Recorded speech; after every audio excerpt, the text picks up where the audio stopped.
Hello and good evening. Welcome to Flat Earth and Chat and Talk with Hillbilly, Robert Shortman, Martin Porter, Ruben, Hey, and hey. Antonio. He's just dropped off, but he'll be back. Hello. How are you doing? Good, good. Hey, Robert. Thanks for having us on. That's a pleasure. Yeah, thanks. Yeah, Yeah.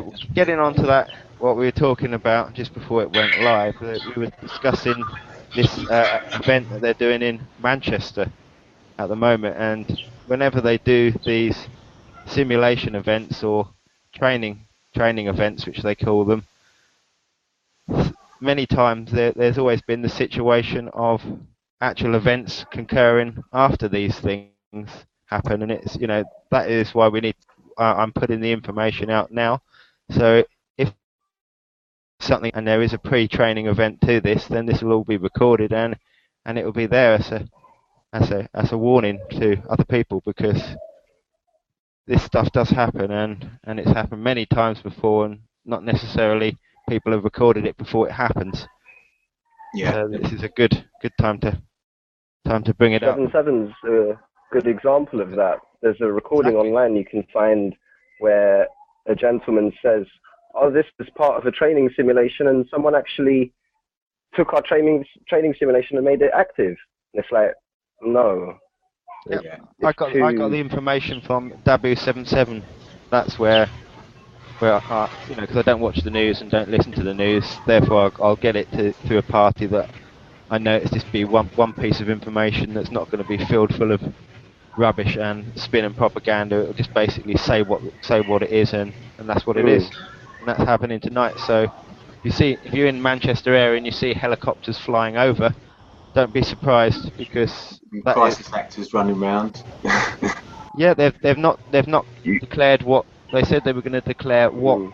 what situation and what the actual scenario of the event was, but I haven't dug deeper and I'm not looked through the news, so no idea at the moment. Yeah. Watch this space. Yeah, you know, nobody can argue the fact that they're pretty blatant about these training exercises of the same case scenarios. As we witnessed Cynthia McKinney drill the Secretary of Defense at the time, Donald Rumsfeld, along with General Myers. They fully admitted there was 6 war games going on the day of September. That Sandy Hook is my real forte, and as we can see on Sandy Hook, we got the actual FEMA documents of a drill of a school shooting for kids to be involved, just 20 miles oh, wow. down the road from the event. As we look at the FEMA document, it's called the activation drill, the format that's laid down in it, and look at what we witnessed in Sandy Hook. It's verbatim. They followed this script to the T. So these drills going on at the exact same time is no coincidence. It's planned. No, that's why I thought I'd mention it because mentioning it live and getting it out on a hangout is another way of getting it before the event, if any event happens, and then they can say, oh well, you've actually trained for this. I recorded it live. You're putting it in the newspaper, and then something happens. That's more than a coincidence. You know, if you knew something was going to happen, a training exercise is not what you need to do. You need to mobilise the army and get everybody in there to get everybody out and sort the situation out. Not stage an event, which is what they do many times. Yeah. They do a training for the event. They get the actors all prepped and do like a rehearsal, and then they go for the next day they actually go for the live action shots. Yeah. That's what it seems. Because many times they've had these loads of these crisis actors in, and you can see them. You can see all they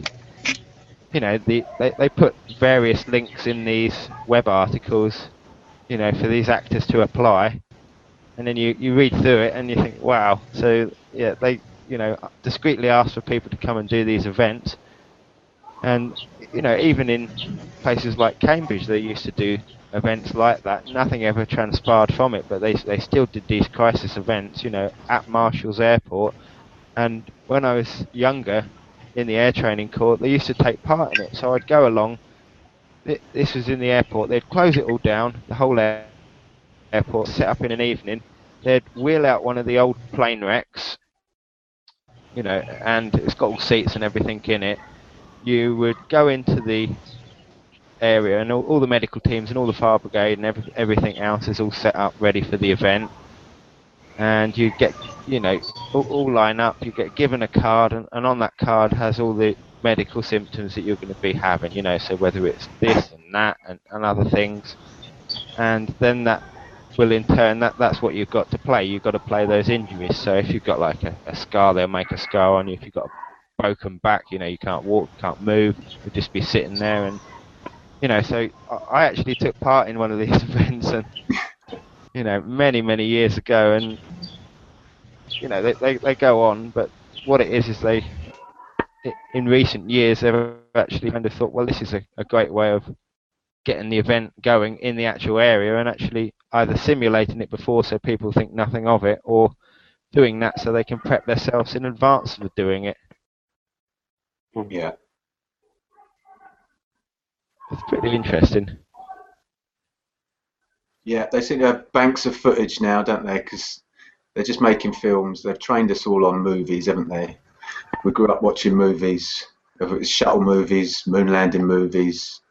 Everything's a movie, so they're just making stock footage, aren't they, to use? Every training exercise, stock footage they can use. 6 months later, everyone's forgotten. That's right. Notice them doing this in some of the American ones, using old footage. They just use that footage then to... Yeah, it's a lazy way of doing it, but they keep repeating it, and the people that sleep still don't wake up to this. You know, they think, oh, it's another event going on, and or they're completely unaware that the training event's happening, because they're not going to put it in the news. They're not going to really publicise it much, and for the fact they're not allowing the information to say what type of event it is, so whether it's a terrorist, you know, chemical attack, nuclear attack, anything like that, you know, a bomb, they're not classifying, they're not you know, actually saying what it is before that. When people have requested the information, they say, oh, we'll release it on the day we're doing it. You know, that's again, that's so they can hide the fact of what simulation they're going to try and do, or suspected event they think is going to happen. Yeah, gives them more options, doesn't it? I mean, Sandy Hook, I mean, they must have done a similar thing and had it all planned out way in advance of that. Well, if you look at the site activation drill that they had for the drill right down the street, they do have a date on it of 10, I can't remember if it's October 8th or October 2nd. If anybody wanted clarification, I got the actual document. But, you know, a lot of people go down. That's the reason we didn't see J-Helm progress a lot further, because J-Helm exercise could have been turned into a false flag event at any given moment, you know. But the fact that it had so much meat is the reason why a lot of people turn into that event. Yeah. Hillbilly, what do you think about Newtown itself? Do you think, because there seem to be lots of people planted in that place for a long time, what's your feeling about that? Some people think it's a whole, you know, just a whole Luciferian town, or, you know, what do you think about that? I get a little bit uncomfortable going outside the report, because I don't have to worry about credibility getting lost, but I've got no problem expressing opinions as long as I specify ahead of time. Free headlines can show you Newtown recorded minutes from their city halls, the uranium stories that go all the way back to 2001, their connection with DuPont, Goodyear. I mean, it's no coincidence. The hospital, it seems like the Methodist Church has a big play in there too. Not only does St. Rose have a play in it, but the Methodist Church.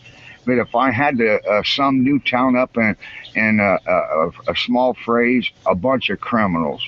After all, we're talking about an area to where somehow people can get courthouses open on Christmas Day to do title transfers.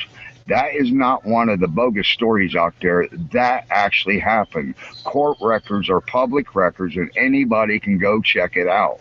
When we got houses transferred for $1, and we see that that the transfer happened on Christmas Day. I can't get the courthouse open on Christmas Day. You can't get the courthouse open on Christmas Day.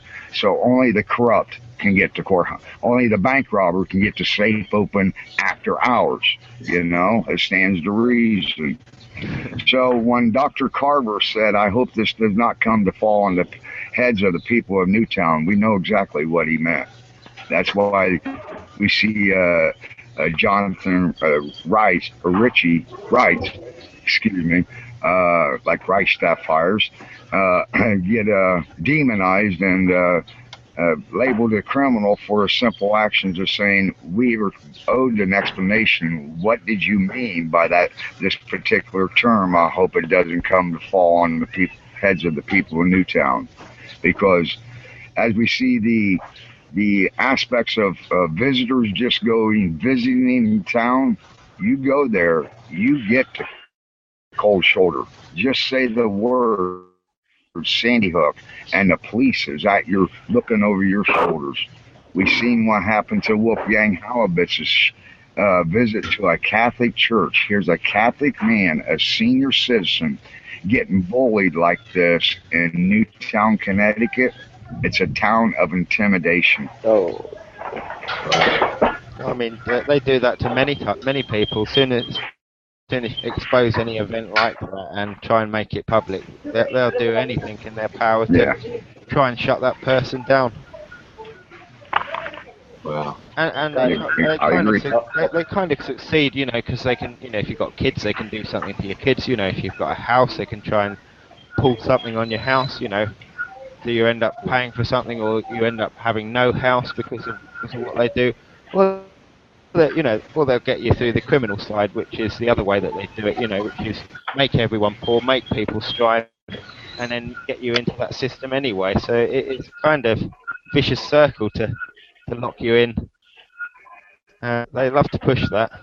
I mean, it's just a joke how much they kind of upset people and actually get them to act like that and get them to respond like that. And that's really what they want. So, you know, if you're in a fearful society and you have to strive for everything you do, I think the way to get out of that is to, you know, it's these people that are actually pushing this in the first place, and it's people power that will do it. It's nothing else that will do it. It's everyone grouping together and saying, no, we're not putting up with that. We'll do something different, thank you.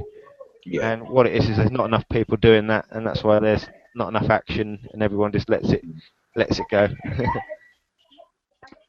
People get stuck trying to solve things through the courts, through the governments, you know, solving things on the same level, which is just this eternal wheel, isn't it? It's there to send you round in a circle. Yeah, I mean, and like I said, what pushes it and pushes all the lies of the media and the news, and that's where the main propaganda and all that comes from. It doesn't come from anywhere else. It doesn't come from the government. They don't put out the propaganda. They're told what to put out, and the media is what does it. So the more people that don't watch the news, that would be the key to doing it, and don't watch the television. Well, not only are they not told what propaganda to put out, they're having their legend informed by the corporations or the cronyism that we see going on. That's the shame of it. You know, when we say that we can do this in a court, it's like saying we're going to let the bank robber investigate the bank robbery. It just ain't going to work. I mean, never. Yeah. Guys, can you give me over 10 minutes? I'll be back. I'm just going to have dinner. Yep. Give me 10 minutes. I'll be back. Speak to you in a bit. Cool. We forgot the ideology that oversight is our job. You know, we're allowing them to police themselves. That's our job. Their job to police us, our job to police them. That's the only way you're going to have checks and balances. That's the only way it would check and balance it, and that's well out at the moment, and it's all in their favour and nothing's in ours because we're not actually stood up for it. And the reason is because of education and because we're not taught anything political. We're not taught anything correct that we need to know in law and all that. And because we're not taught that, no one knows and no one can resist to actually say, well, I know my rights. This is wrong. We're going to stand up for these rights and refuse to do what you say. If you want to find your rights, you've got to dig really. They don't want people knowing them anymore. That's why the legalese is like, speaking legalese is like spreading a witch's brew or a witch's whatever you call it, you know? A curse, yeah, a curse. It took me a long time to figure out the legalese. Yeah. Wow. Yeah. And once you figure it out, you can see the legislative slavery behind it. Yeah. Whenever they want to occult something, whenever they want to hide something, they always use their own language, don't they? They've done it with science. Yeah. Adding zeros on things and using fancy words. And they do it with the law, with legalese, which is its own language in its own right. You know, they're very good at this. Yeah, too right. Then when you bring up points of law like such as corpus delicti, the element of the crime, one of the three elements has to be met. People, your neighbor, people on the internet. Oh, you're one of them conspiracy nuts. You got one of them words I never heard of before. Go open up any law dictionary, except for the law dictionary lawyers are graduating from college with now, called the Essentials of Law. Yeah, it's corporate law. It's corporate procedure. It's not true law. They teach corporate procedure. The program, by the time they come out with their so-called degree, a degree programmed. I don't know. They do it on purpose. They do it. I know. And it kind of limits you, so you don't actually their side of it, not the true side of it. Yeah. Well, we live in a world of statute law, don't we? What is the legislative slave? Let's not forget, when it comes down to it, statute law is a corporate law to where you have to be a member of the corporation, just like your employer. When you go and he could have some funny rule that he mandates that you follow. Say he's got a rule that you're not allowed to be caught in a break room before 10 o'clock. If you are, you're fired. Well, if you get caught in the break room, you agree to be hired there, you get caught in the break room before 10 o'clock, your employer's within his rights to fire you. I mean, it's just that simple. It's an agreement. You entered into an agreement. Well, I don't consent when that piece of legislation takes away my freedom of choice. My freedom of choice must trump their legislative statute law. And as we look around, there's a lot of aspects throughout this that where your freedom of choice, they'll tell you still have it, but it comes by means of intimidation. Do this or else. We will tax you in the form of a fine. A fine is a tax, you know? Okay, yeah. Great. Yeah. I don't know. You guys don't want me getting fired up on this one. Yeah, I'll go full-blown hillbilly on you.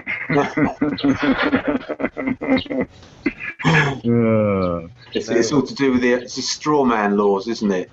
Your straw man you're given when you're born. Yeah. That we all acquiesce to without knowing. Once you once you get it figured out and realize that altogether there is three entities altogether, the administrator, the trustee, and the beneficiary, and figure out that you want to hold two of those titles. If they want to be the trustee, by all means, let them be the trustee. The trustee is the person that goes such in jail, you know? So by all means. But the problem is we need to educate people and go ahead and demand these jury trials, quit easing up or giving into what I call comfortable fines. If you're willing to pay a comfortable fine, then you're saying I'm willing to be a slave. I understand that, you know, let's take a simple parking ticket, for example. Okay, I could pay not miss $50 worth of wages that day in work, not miss the follow-up day's work because I got an arraignment, I got a pre-trial, I got a trial, and then, you know, the expenses in between, and if I'm going to hire a lawyer, well, hell, $50, that wasn't too bad. Here you go, I'm a legislative slave. So they make the fines comfortable. We live in a disposable world with comfortable fines. Yeah, because it's a racket. Everything's a corporation, isn't it? When you look, everything's registered as a corporation. You know, all corporations work to the same mantra. I've got no problem with the format of a corporation, just two guys collectively getting together and putting their money together. Where the problem comes in is cronyism that can be found under the labels of corporations, hence capitalism. There's nothing wrong with capitalism. There's nothing wrong with two guys forming their own, they're combining their money and forming a corporation and having a successful business. I want to do it. You want to do it. You want to buy low and sell as high as the market will bear. That's good practice. What we got now is the elimination of the competition of that very rule under the means of cronyism. I mean, Congress writing laws like look at Walmart getting the exclusion from the Affordable Health Care Act. Yeah, mom and pop, they got to let 3 employees go just so they can pay affordable health care insurance for the one employee they was lucky enough to keep. It's incredible, yeah. Excuse me, Mr. Hillbilly wants to say something to me. Okay. So yeah, Martin, Crystal talk now. I wanna go over the. I'll just have a look. Let me bring this up. Do that. I want to bring up the thing we were speaking about, the Moldavite and the other one. What was that called? The Libyan desert glass. Oh yeah, glassification of. So Libyan desert glass and the Moldavite, and those two of that went through the glassification period, because then that will lead us on to, you know, the ancient technology which we were speaking about the other day, which is quite interesting with, you know. Yeah, well, we've had a few good afternoons, haven't we? Discovering some weird, wonderful things about magnetism and crystals and all sorts. Yeah. And yeah, Moldavite was one thing we came across, wasn't it? Very considered highly energetic, high frequency stones, found in only certain areas, desert areas on the plain, similar to areas of glassified desert. So really extreme heat at some point in time is strong enough to glassify the desert and vitrify forts as well. It's another thing we were looking at. I'm revisiting. Scotland's got probably about half the vitrified forts on the plain that have been discovered. So it seems there's some extreme heat that was melting stone back there. Two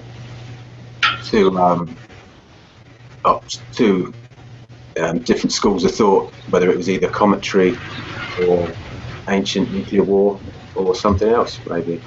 But yeah, we see very strange areas like this, very strange geological features and crystals they can't explain. Tektites is another one. All put down to impact, the cometry.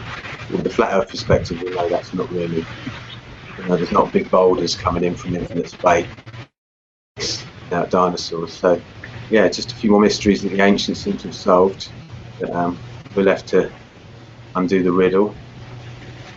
Yeah, I mean, it's really interesting, especially with the fact that a lot of these materials, they're not cheap, are they? Those type of supposed meteorites or glass that's heated up from that impact.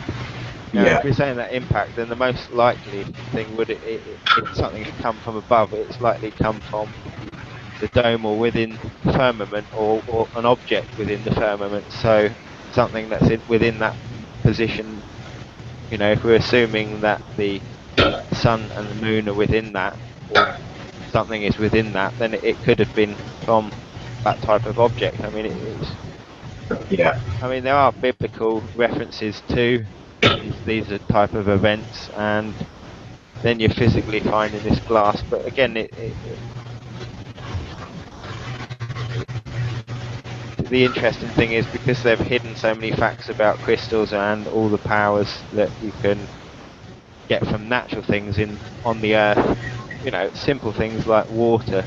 Believe it or not, water hammer, if you can compress water and get it to reverberate the right frequency, you can actually create a device that would make a perpetual machine. Now, what was the name of the chap that... That's one of John Keely's devices. John Moy Keely invented well, they didn't know what it was. They found it in a museum. They weren't sure how it worked or what it did for a long time, and then someone put water in it. A guy called Dale Pond, extremely good alternative engineer. And yeah, the Keely water implosion device basically runs, it's no moving parts, basically pressurizes water, retunes water, actually, even though it's a mechanical device, can actually microwave the water. So what Keely was experimenting with, it was sympathetic vibratory physics is this thing. So everything's got a vibration, and you just have to find something that sympathetically vibrates with that to harness the power. So water's a good medium, air, all the elements can be used in a sympathetic vibration. I mean, the amount of times I've been in houses doing plumbing where people have had frequency problems through water hammer, and what that is even with the water static, they were getting reverberation through the pipework that was, actually causing like harmonic frequencies. So you can replicate this, and this chap was clever enough to make this copper and steel device that had a few pistons on it, and then various chambers where it did all the exchange. And the main design of it is its integral design was water. You can't operate with water, so it's like a human body that has blood and water in it. It was actually part of the machine, and as soon as the water is extracted, the machine is useless. It only becomes fully functional with all the components operating once there's water added to it. Yeah. Okay. Yeah. So that was just a really interesting thing. And again, where is it? It's in a museum that they say it doesn't work or do anything. But the fact that when they tried to test it, they put some water in and it started functioning. Yeah. I mean, Del Pond said it literally came to life when he added the water. It just started moving, because he thought it would run on water. He took a guess, put water in it, and it started working. So, yeah, I mean, it's incredible. It's water hammer, like you say, and it uses implosion vortexes rhythmically crashing into each other to create other fields. And then on the other side, it's got a little ball which splits the water, and then it microwaves it into what Keely called etheric vapor. So it's basically taking water vapor, splitting it to a smaller stage, so it becomes this basically ether technology. So it's got some amazing properties. I recommend anyone to look at John Keely's work or Dale Pond, both fantastic stuff. Water implosion. For me, all the ancient technologies were working on the same things, which is the four elements, and all they're really doing, I think, is harnessing the four elements. Pyramids is basically geoacupuncture. Things like water implosion, copying the vortex, copying nature's cavitation, and you can do similar things with air as well. So yeah, simple stuff. Well, we also were discussing the difference between propeller and impeller, and how they actually use the geometry and shape of a tornado vortex, and the chap captured it in with some kind of high-speed camera and actually mapped it 3D, copied the shape of that, and then printed it onto with a 3D printer the shape of the impeller, and then used that impeller to do some incredible work. I mean, I think it was a thing that was the size of a small room to stir this 10 million gallon tank of water.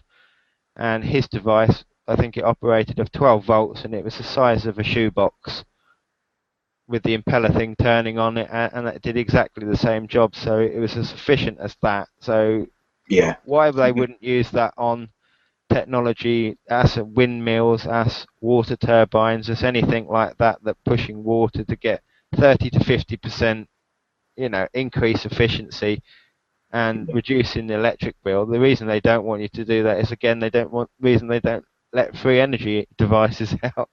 yeah. It's because they want the money for the things that they're producing. So if they're producing electric, they want all the money for it. So the more electric you can use, the more gas you can use, and the less efficient the actual appliance is, the better it is for their pocket. And I mean, they win every time with that, because the technology is limited on purpose, and it's restricted on purpose because of that reason. They want you to pay more, the same as they want you to consume, buy, and do everything else that they push in society. Yeah.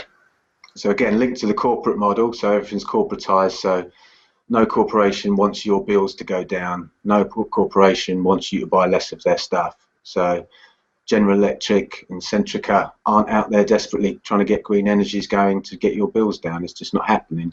No, Otherwise, wind farms would be impeller instead of propeller.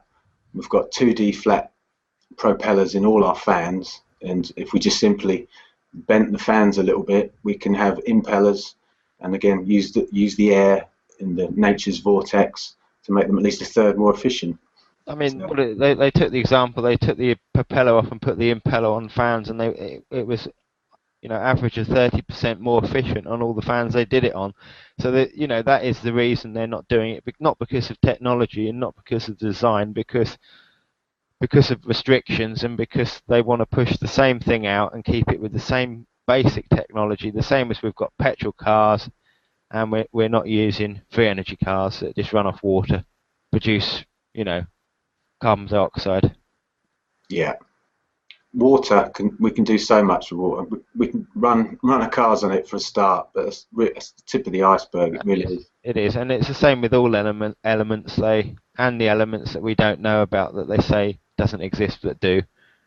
The same as all the other facts that we realise with flat Earth compared to what we knew before that. There's a huge amount of misconception of knowledge that we're starting to bridge and close gaps on that, and it helps with finding out. Yeah. All the answers are in the past. We've just got to have a real history to go through.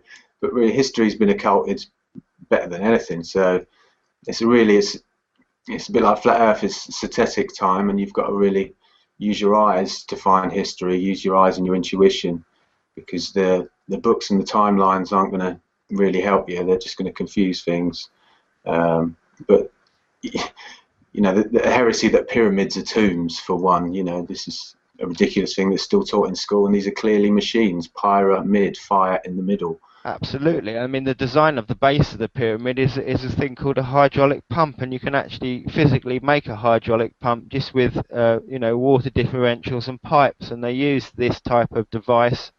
It was more than what they say the pyramid is, and it certainly wasn't a tomb. It was a place of an energy accumulation, or a thing that would actually send energy out from that. But the way it was designed is more than just one device within that, and they knew that, and that's that is why a lot of the programs that you see on the television don't say what happened in the pyramids, and it's all contrived by the Egyptian government, and any artifacts and anything that's deemed value are hidden away way in advance of the public, so you don't know what's happening. All they do is show you the coffins that are, extracted from sarcophagus, not located anywhere near these pyramids, and then they try and say, it's from there. That's this is where it's linked to. But there was because there's a long square box in one of them. It must have been a sarcophagus. I mean, that's about as far as the logic goes. Forget the Valley of the Kings where they found all the tombs. Don't worry about that. No, they try to mislead everybody with a lot of things. Yeah. So. I mean, they're still trying to keep a lid on Bosnian pyramid. I mean, this is where the real conspiracy theorist in you gets going, because you look at a lot of alternative researchers and they don't give any credence to the Bosnian pyramid, which is, Sam Osmanaginovich has been there over 10 years now. I mean, some amazing studies, amazing excavations, volunteers throughout the summer every year, totally prove an artificial structure, one of at least 3 in that valley.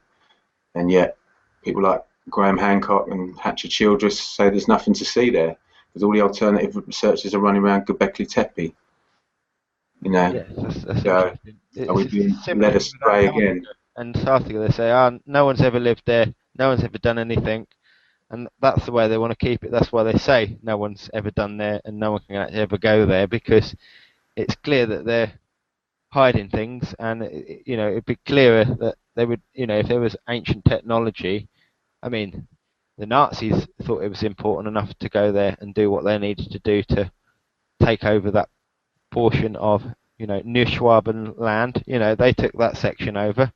US took their section over, and everyone took their section over. So they thought it was of that much importance that they needed to do that in the first place. So yeah, this ancient technology and these locations and pyramids are not coincidental around the plane.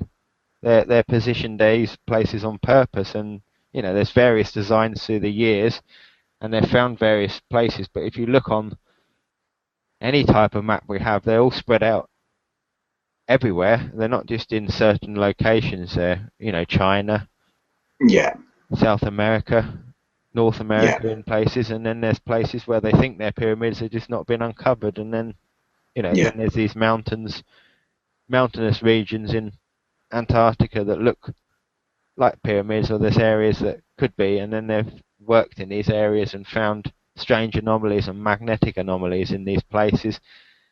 And it shouts that there's more to what they're saying, and it could be all buried in ice, but there's still stuff there that they're not letting on to. Yeah. Well, I was always fascinated with Antarctica for years, thinking that was going to be the frozen Atlantis, basically.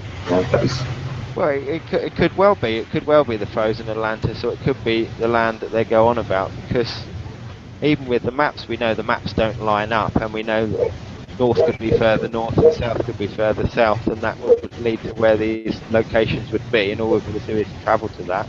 But they always, the maps are misrepresented, and we know that from the sun, and we know that from the tracking, and we know that from time and date when we did that 24-hour sun up, sun down, and that allowed us to work out these anomalies. Antonio's going through the anomalies at the moment, as we, today, he's been watching that 24-hour section and writing down, and I believe he did mention to me that there was problems with time and date in Guam, and it wasn't matching up, and there was a few other locations that he said, yep, this New Zealand should be shifted another nearly 800 to 1,000 kilometres further that way.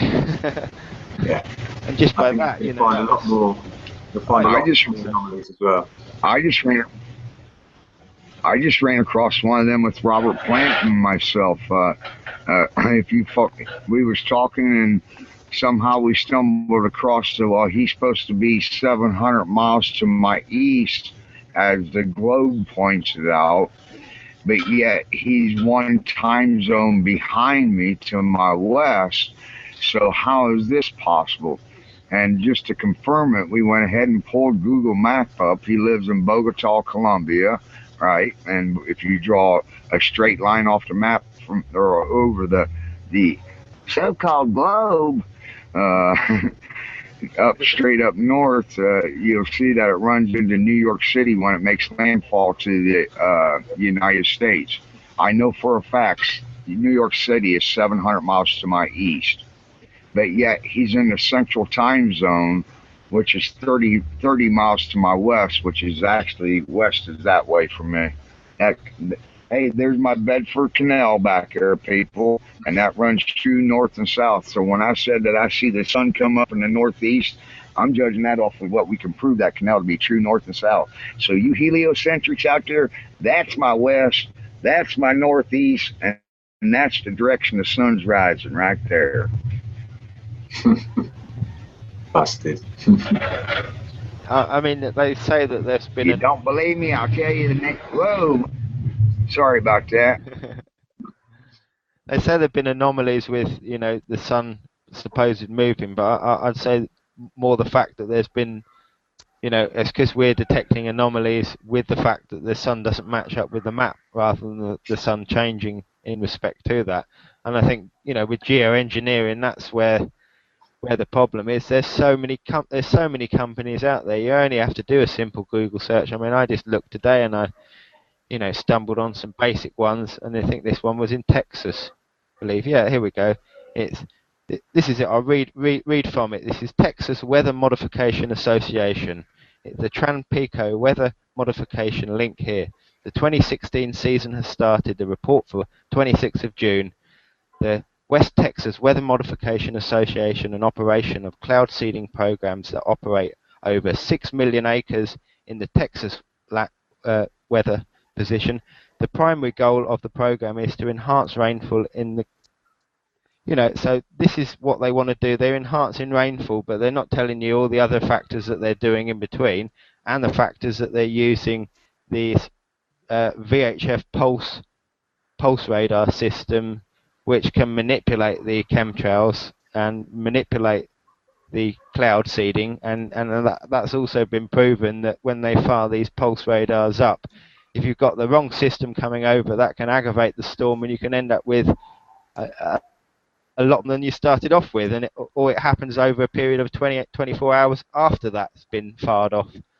And the amount of times that Dutch sensors spotted it, recorded it, filmed it, and then done a whole documentary, and even sent off for the information in regards to this type of equipment. And yeah, that's what it's designed to do. And they say, and it can also map where the clouds are as well, so we can tell you that. But they don't tell you the secondary features or all the other things. It's a bit like saying, this medicine's good for you, but we won't give you the side effects or the white bit of paper that tells you all the details you need to know. They say, no, you don't need that. Don't worry about that. Don't look at that. Yeah. Yeah, look at the mild pharmaceuticals that we give that get that some of the side effects are just the counterproductive of what they're supposed to be productive for, you know? It just doesn't make sense. You know, you did touch on something there in reference to like utilizing the HARP to aggravate chemtrails there. I think it used to be, I haven't went down the HARP Avenue in a while, but the magnetometer actually used to be online where you could go and track its daily events. You could actually change the calendar on it and go back in time. As we look at the events of Katrina, there was extreme activity by the HARP system going on. The ironic part of it is that the magnometer, it had indication for northern direction, indication for southern direction, and an indication for a westerly direction, but nothing for east. Well, we know naturally it's going to go to the east unless you're trying to figure out a way to persuade its path north, south, or west, because naturally it's going to the east. I think they can control it with. I think they control it with various things like that. They have more advanced technology to use for the current technology, and because there's so much geoengineering and cloud seeding programs and other types of event that government are doing where they drop smart dust and nanoparticles and stuff like that to track it's all part of their thing, but they won't you won't find that information out anywhere, and the stuff you do find tends to be, have incorrect details in that. So it's very hard to know where they're coming from with these, but I think the way to do it is again through the health thing. So, because if you can fight by being healthy, then you're one step ahead of their game, which is to make us all unhealthy and slaves. Rather than a healthy slave, there's a difference. Because a healthy slave can realise he's a slave and then actually wake up and think, well, I'm going to do something about this. But if you're unwell, you're really in trouble. That's exactly why they treat cancer instead of curing cancer. It's their cash cow. You got a cash cow, you ain't gonna eat him all at once. No. Everything's a cash cow, and that's how they've made it. That's how they've made society. And it just saps the life out of people's pockets and will. And I think it's only when you break out of knowing what you're trapped under and then start to try and do something about it, that's when you can really change. It requires everyone to say no, and then that's it. I mean, in the UK, they did that with the poll tax. Everyone said, no, we're not going to pay it. There was big protests, and in the end, they didn't pay it, and they brought in some other discrete tax later on. But that's not the point. If they've carried on pushing and saying no to the next one after that, and then the next one after that, and the momentum was kept, that's how you do it. You don't just kind of give up, and I think they kind of pacify. They want everyone to be pacified in society now. If people just realize, go ahead. Sorry, I was just going to say, I've just joined. I couldn't hear what you were saying earlier when you were first discussing this. Have any of you brought up how distracting it is to be unhealthy? No. It's very distracting. When you're unhealthy, your thoughts are very distracted by your lack of health. A few months ago, I had an abscess, and the amount of time I spent thinking about the abscess, about what was causing it, how to get rid of it, why is it happening, how much, to what degree, how am I going to get rid of it? All those thoughts based on something that's kind of relatively easy to fix. Once you've fixed it, you have much more freedom of thought. So when you're unwell, you're distracted. If you have a cough, you're distracted because you have a cough. Yeah, and worry makes you unwell as well. Yeah. So if you're fearful and you're unhealthy and and then you're trapped in the debt society that they've enslaved us in. 1 minute, guys. 1 minute. You've got no chance of actually ever really breaking out of that. And then as soon as you watch the TV and then get sucked into the propaganda, it's a vicious loop of death, and that's what they want. They don't want you to break out of that. And once you can start to break all the people to that, and health is an important part of that, most important, because if you haven't got your health, you've got nothing. You know how years ago the idea of eating ice cream when you were unhappy, if you were a woman and you've been left, or you were having problems, the whole Bridget Jones and the generation before that, our generation, you had all this eating of ice cream because you were unhappy. Okay? That was put there. That's not something people did. That's something that a writer thought up and wrote it into a story, and it was played with other people. So now we have the idea that when you're not happy, eating as a consequence is something that humans naturally do, even if it's something really unhealthy. That's just been put there into the consciousness, and people do it. So there were people who were eating before unhealthy. We've always known this. From the point at which MSG started being introduced into the diet, but the idea of gorging yourself out of unhappiness we have other things that we're given to us in, you know, that we accept as just part of human nature, which are not. They're just a construct that has been put out there, and we look at it and we take it in. So we have the idea that, like you said, Robert, when you're too distracted, you can switch off by watching television. That's something that television doesn't talk about this, but that really is something that's out there in human nature, because it really, you go into the theta range, you're doing very little cognitive processing, but you feel like you're engaged. You know, you're not really. Everything that you're doing is at a very, very superficial level in terms of how deeply you're thinking about things whilst you're watching TV. And you can see this if you walk into a room full of people who are watching a television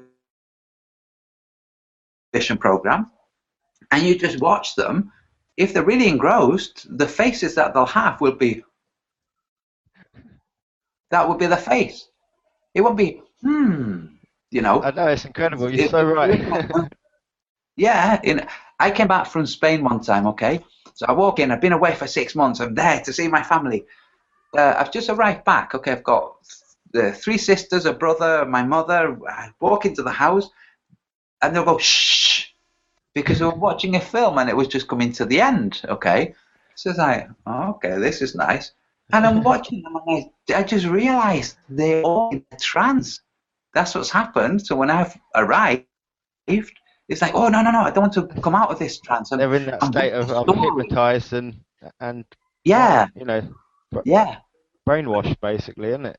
But the look on the face when people are really, really engaged with something really interesting is happening. The display that people have, the way the body communicates with the world, is different to when they're in a trance. When they're in a trance, they become unconscious of how they look, and the mouth opens and the chin drops, and you have this, what we used to call the moron behavior. Very little thinking going on, and people are happy to do this. Intelligent people are happy to do this. They go home and switch the TV on. That's their way of relaxing. Yeah. It's the equivalent. It's the way of losing consciousness, in the same way that people who take the kind of drugs that dull consciousness, so the kind of drugs that are allowed and promoted, those drugs, they allow people to become less conscious. And watching television allows people to become less conscious too. And that's why we have it everywhere, why we have the catchy jingles, why we have the visuals to put us into a trance. It's all there to remain unconscious. Oh, that's the whole thing. Now we've got that Pokemon app run even more. What's that? You're a little bit quiet. You're a little bit quiet, Ruben. Hey, if I may cut in real quick. Yep. Yeah, I just want to excuse myself temporarily. I made a 1-hour mistake on the transfer of time, and I'm getting ready to eat, so I'm just going to turn my camera off and set mute. Cheating, I apologize. That's a mathematical mistake by the hillbilly, and I don't normally do that. So I'm going to go ahead and turn my camera off. And enjoy your food. Don't rush it. Don't rush it. Enjoy it. All right. Thank you. Sorry once again. There we go. Ruben, you were saying? I've turned you up now. Yeah. There's that new Pokemon app. Distractions. They're everywhere. Yeah. Can you hear me? Yeah. Distracting everyone. I woke up today to see everyone's on this Pokemon app walking around just zombified, literally catching Pokemon, literally full-blown adults, not doing anything productive. They're just walking around zombified playing Pokemon. There's so many distractions, whatever you're into, whether it's TV, video games, sports, you name it. It's an excellent way of, do you know, if we just put the sequencing that's required to be able to hoodwink people, all the, you know, there's very few things to show You need a distraction so that people who are watching the show won't notice what's going on around the back, and that's where the pickpocket, you know. So if we imagine the pickpocket, instead of taking wallets out of pockets, planting things in there instead, that's what we have. But instead of pockets, it's your freaking mind, and you have all these things planted in there, just thrown in there whilst you're distracted. Yeah. And they design them so they make you come back and play it and pay for it and keep doing that. So it's a perpetual. I think the company made nearly £500 million today. Yeah. Just And isn't that? in the amount of countries that were playing it. It's been released in the UK today. You know, it's in other countries and released around the world. But you know, it's you know, everyone's gone, oh, we'll play this, and you know, there's all the concerns of the fact that they're getting, you know, hypnotized into it again, and you know, it's a gaming strategy that these manufacturers use because they know it works. They know they're going to keep the audience attention on the device constantly because they're constantly wanting to play it, and then that means that you're losing your life on this thing. And they also know that people want a distraction because they're not happy. You know? They're not happy with the atmosphere. They're not happy with the food. They're not happy with relationships. The people generally, the level of discontentment is pretty high. You know, well, that sounds like an oxymoron. There's a lot of discontentment out there that they can tap into. You know, just forget about this situation at work or forget about this strife somewhere. Play this instead. You know, right. And their mind remembers that. So when they come back, their trigger response is, I'll play that. I got that feeling from that game. So then they play it again, and it keeps perpetuating. And then after a while, they're actually addicted, and they don't even realise they're addicted to that game, and they're playing it continuously. I mean, it's like Facebook, and it's like getting sucked into that. I mean, it can eat away your hours of your life. I don't tend to look at it too much. I tend to scan through the pages of, you know, all the flat Earth stuff and pretty much ignore the rest. Yeah, me too. Hey, I found something on the .gov.uk page regarding vaccinations.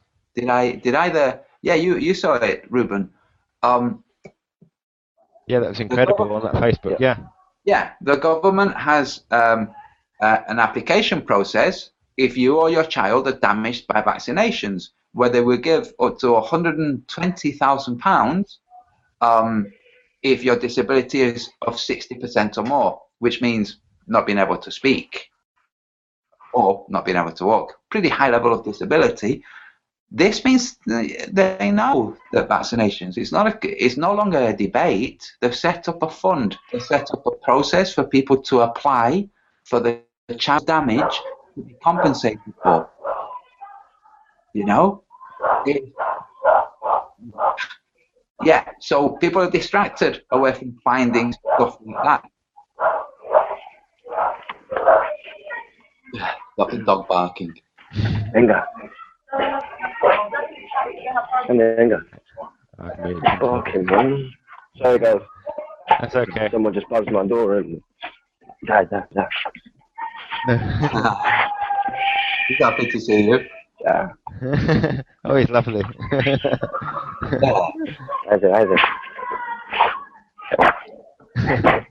She's very protective, like she hates the door going off. Bed. Good girl.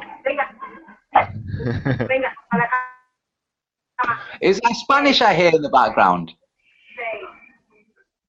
Ruben? Yeah. Sorry? Was I hearing Spanish? Was I hearing somebody saying venga?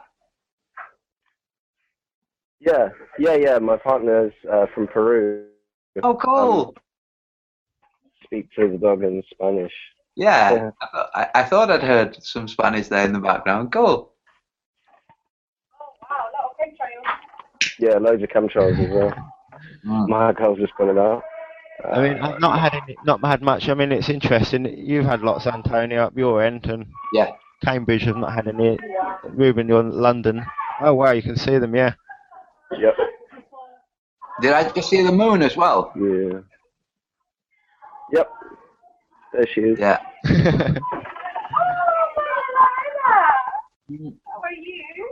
Wow, there's loads of chemtrails. Yeah. And there's some very interesting theories on the chemtrails. I don't know if any of you guys have read the actual documents on the stratospheric aerosol program. Yes, I have, yeah. Yeah, there's another word in there. But yeah, the reasons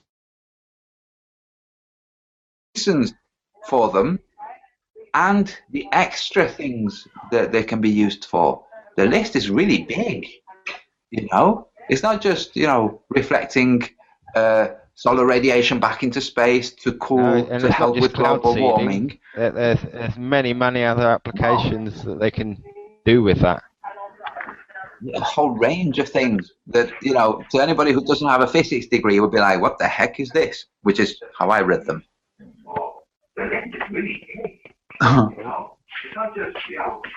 I mean, but the amount of companies that are out there in the UK and all around the plane that are conducting these chemical, you know, seeding programs and then doing other things as well. You know, they actually, you know, with the smart dust, they can map a whole population moving continuously, and all they would do would use the chemical spraying application and dump the smart dust down onto the population, which would allow them to be able to track it from high altitude observation planes that are just flying over, and then they could map the whole population of people moving. So there's lots of applications they can use for all this geoengineering, but it's, you know, it's rampant around the world, and it makes you wonder, like places like California and where they've got massive droughts, why are they droughting those places out? Because if they've got all this technology that can cloud seed, which they clearly state that that's what it does, why aren't they doing it there? Why are they doing it elsewhere in America? I think the reason they don't do it there is distraction. You know, look at all the people distracted in California because they you know, they're in a drought situation. You know, it's a good reason, and it will also allow them to do what they did in, you know, like places where Katrina hit. You know, oh yeah, wreck the place, come back with your big companies, and then you can take over once everyone's cleared out. Yeah. So clear out California, clear out, you know, the reservoirs and lakes, and no one's got water, and then eventually the population starts to dwindle and people start to leave us. It's dried up everywhere, and, you know, then you're in a situation. But that's part of their Agenda 2030, which is ensuring that people go to these mega cities, and the way they can do that is by manipulating the weather. Because the weather affects everything, and it affects people's moods, and it affects the land, and it works as a good distraction. Yeah.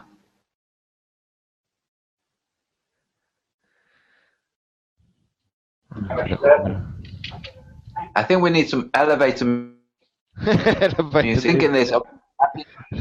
I've been tabulating the data from the sun tracking exercise that we all did, and there are periods there I'm thinking, oh, I could really do with some elevator music. Well, okay, not elevator music, but some, you know, some nice mellow music. But we can't. We get copyright strikes, don't we, if we use that? Yeah, you'd have to make our own elevator music to get that going in the background. Yeah, no, it's interesting. I mean, I'm also looking forward to next weekend at Brighton. I'm just going to bring the details up, and I can read straight from it rather than guessing. Yeah, we're buying up all our stuff now. Yep, so it's the girls all excited. FE UKers in Brighton, and it's going to be not the content that they're trying to do, but it's going to be the variation of Samuel B. Rowbotham's Bedford level experiment from the ZTEC astronomy at Worthing Pier using theodolites and other high-powered cameras that are going to be fixed at a confirmed elevation, and that's going on at the 23rd of July, 12:30 at the Beechwood Hall Hotel, and yeah, it should be another great day where we get to test more flat Earth information and see what comes of it. Yeah, I'm looking forward to seeing seeing the videos. I won't be able to come down, but I'm really looking forward to seeing what happens. Yeah, I'm going to get down and try and film it. Does anybody know whether the videos from the Bedford level have been compiled by anybody? Whether anybody has a video showing everybody's videos? I don't think they've I compiled think it. Dave was meant to. Dave's meant to have all the footage, as far as I'm aware. Right. Just I have one of my Globelink friends was asking to see the footage, and I've seen yours, the two of you, but I know that there were other people there, you know, with cameras, and it's just like, oh wow, I want to see that footage. I want to be able to show other people that footage.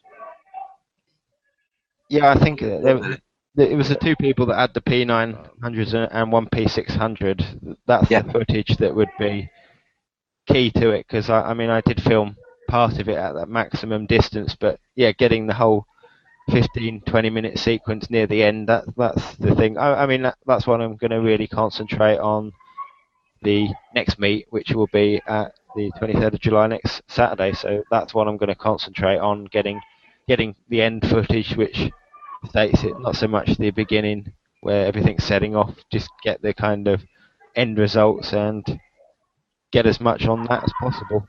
Yeah, cool. Right, guys. Now that there's a bit of footage that still hasn't emerged. Say again, Ruben. Sorry. Okay. What did you say, Ruben? I didn't. There's another bit of footage that still hasn't emerged. It was the GoPro head cam. That footage still hasn't been acquired, so I need to pick that up probably at Brighton. That might be interesting to watch. Yeah, definitely. And has anybody? Sorry, Hillbilly. What I want to do right here, my canal. What I want to do. I was just saying, what I want to do in my canal right here, I want to string a string out on water level, actually floating in the water until the test is established, and bring it taut as taut can be. And if there is curvature, by all means, at the half-mile mark, that string should be 4 inches submerged underwater. If the string is still on the water surface, that's just as good as the Bedford level experiment. Yeah. In my opinion. Yeah. That's right. It's pulled taut, yeah. Yeah, I've been thinking about this. I heard when you were describing this on Patricia Steer's show, if you have it just above the water, because what Globelinks will say is that it's just floating, you know, but if you have it above the water, like an inch above, all the way across that mile, then that's it. It's game over for the question of curvature over water. Yeah, but that taut to get that much sag out of the string, I think you're asking for the impossibility. On the water surface, once I establish what I got is an old bicycle fork, right? With a wheel on it, with the tire taken off, took the bearings out to where I could put a ratchet on it and slowly bring it taut. That way I don't have to worry about overstretching the string.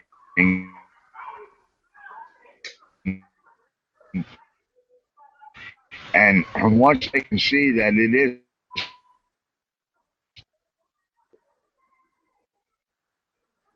taut, they've gotten.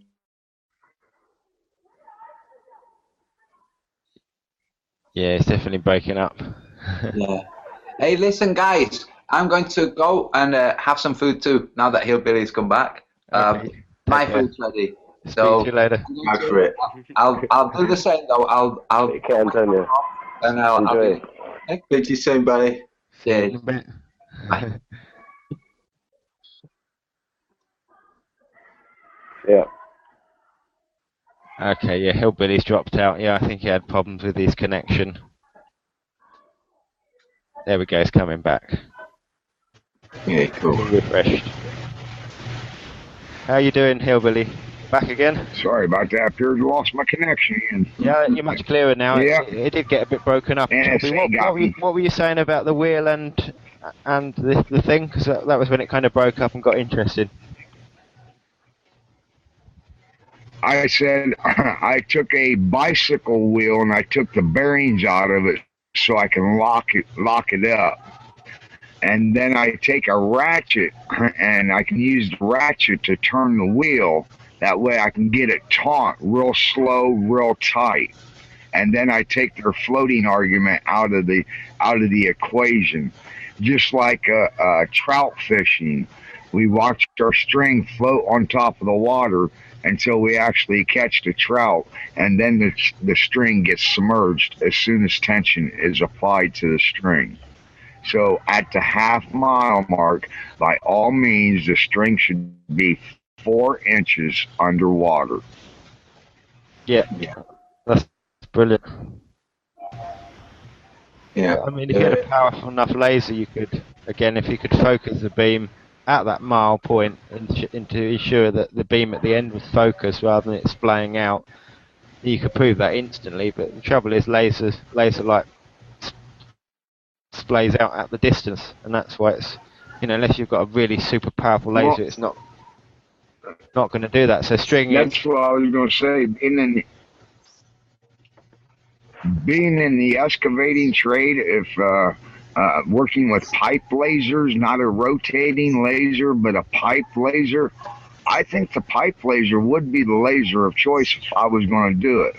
Now, the only problem, I don't have access to one anymore to where I have to go to an equipment rental store to rent one.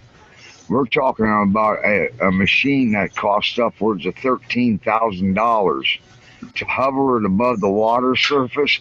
I can't say I'd want to be responsible for a $13,000 machine doing that. This is it. It's, they've got us by the price of these things to start with.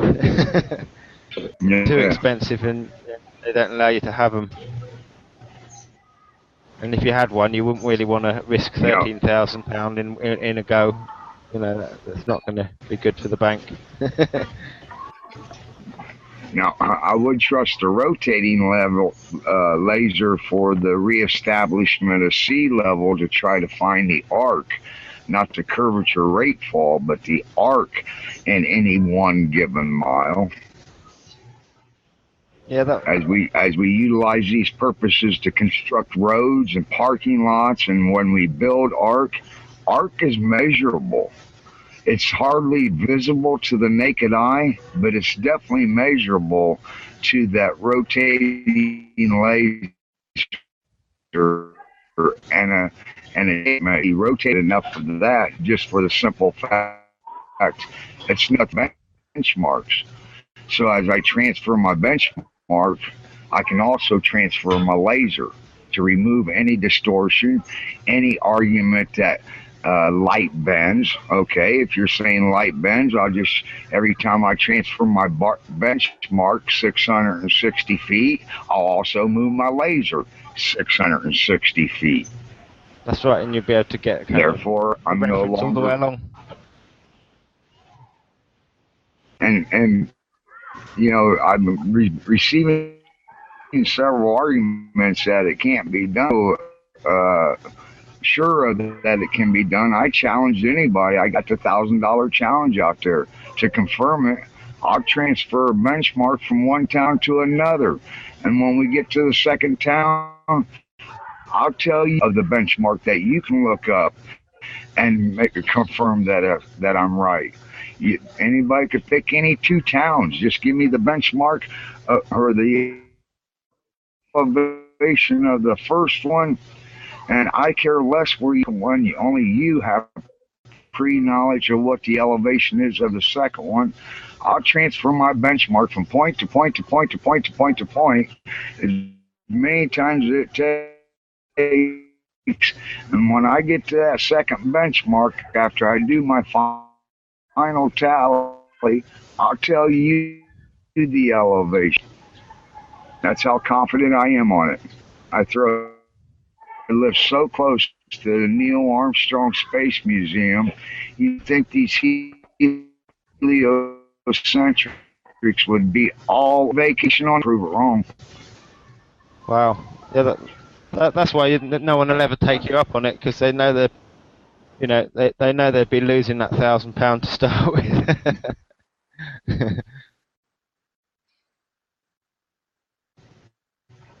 Hillbilly's frozen again. Yep. Yeah. Well,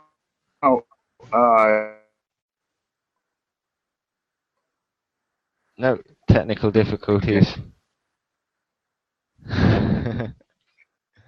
I stepped out because my mum had arrived. Rob, did you get onto Dums yet? No, we haven't gone to bases yet. There's a lot in the UK though. I've got to go through the list now, I think, bring it up. Yeah. Yeah, I mean, the amount of places that are hidden, even in places which are populated, is extremely high. And Corsham, where Rudloe Manor is the one that has been hidden for 60 years. It took a team of like 4,000 engineers, construction engineers, to build this underground city, and that's where they hold all the main server banks for the UK as well. And it's also where they have the contingency of government in the event of a nuclear war or that type of attack. And within Parliament, they've got Whitehall, which has got an underground facility that's the one of the command centres for UK, you know, strategic nuclear weapons and all the control facilities for war around the world. That's those places. They're interconnected with tunnel systems, which are all underground networks that link that base together. And yeah, you wouldn't be able to prove it, but the actual fact of the proof that these have already been detailed information. The Sky News went down into the Corsham Centre and actually got toured around the areas that they allowed people to see. But it's the amount of places that they're hidden everywhere, and the areas that they have as well in civilian nuclear bunkers. So in towns and villages, you'll have certain points that they'll have bunkers where the mayor, or if supposed elites and government officials are stuck in that particular area, then they can go into a bunker. They've got them in Cambridge, so they're likely to have them in many other places. And the network of these things might not be linked underground, but they still have these facilities dotted in the most common places. And the trouble is, underground facilities, they only need an access door at the top in a building that's hidden, and then you can't get into the building. So then these places are well camouflaged, and you wouldn't know they're there. Yeah. I mean, I've seen a few of them. That's how I know they exist. Have you ever been round inside any of them? Yeah, I have in RAF. Just trying to think. It's RAF Alconbury. Before it's kind of not closed down. They've kind of semi-decommissioned it, they say, but there's many nuclear bunkers all dotted around that, and they could hold anywhere from, I think it was 20 to 50 people in one of these bunkers. And you go through it, they're incredible, and I've even got pictures of them, but all they look like is just a mound of grass and lots of bits and pieces coming out the top, which is normally the ventilation type of extraction systems that they have in those facilities to get rid of purge air and do that type of recycle that they do. I don't know how the systems are very complicated. I went into one of those facilities and got toured around. The first thing you do is you go through the entrance, and they've got the decontamination showers and decontamination kits and everything available for that. Then once you get through that, you get into like a staging area that has all the kind of, signing in boards, places to put your boots and coats, and then they have further back in the facilities the bunk rooms, food rooms, the wash facilities, and that. And these individual bunkers were a little less pathetic. You're just feeling back a bit of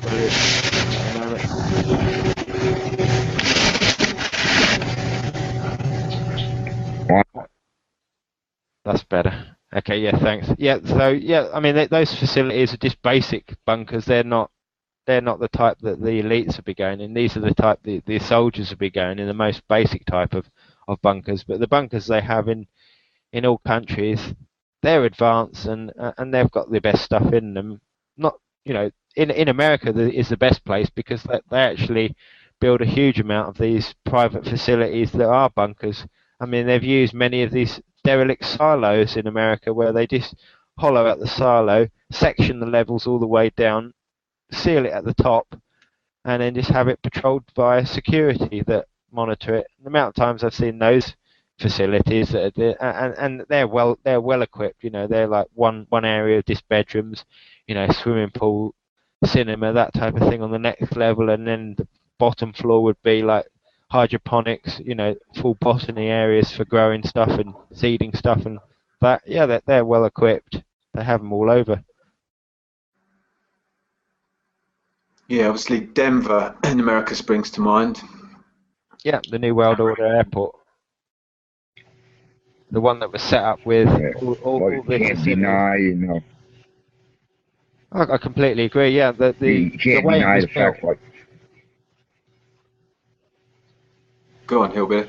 Go on. You can't deny the fact of what's going on in Cheyenne Mountain, and I think they're even starting to come more east. It was more dominant to western United States, but I think they're starting to come more east. And ironically enough, the rock table is unpredictable in the east compared to the west.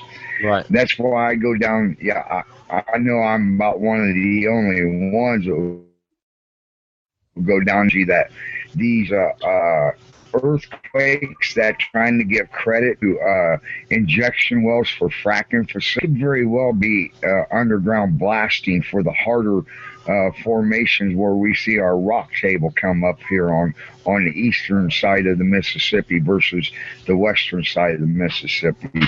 Because if we stop and look at, could the sinkholes possibly be contributed to some of these dams to where they had structural failure or cave-ins of some of their tunneling that connects one dam to another dam? It could be. I mean, there's so many salt domes as well. I want to touch on that. I still haven't heard much about Assumptionville Parish. The big collapse of that salt dome there, where it caused the big lake to appear in the middle of that. That's been buried and hidden for the last 2 or 3 years. Not much has been surfaced with that. Well, that was a massive expanding salt cavern that they fractured the side of it, and then all the ground started to slump in, and the lake just kept expanding and expanding, and that's pretty much covered. And what happened when they did that? They breached the part of the gas side of it, and it started releasing natural gas into the whole area, so the Assumptionville Parish had to evacuate most of the residents and move out. But it's something that's not been in the media, it's not on YouTube anymore, and it's certainly not been put out. I mean, I was following a few places that were doing it. They were flying over, doing the helicopter survey of the land, so they spend a couple of minutes doing a circle around it, and they were doing it on not too. It was normally about once a week they would do that. So fly around, and you can actually get an image of how it was expanding. And it started off just like a few trees and roots, and then it ended up like a huge, massive lake that was 700 feet or so deep, and still growing. And then, that's been. They've not said anything about that again. That's kind of been swept under the carpet.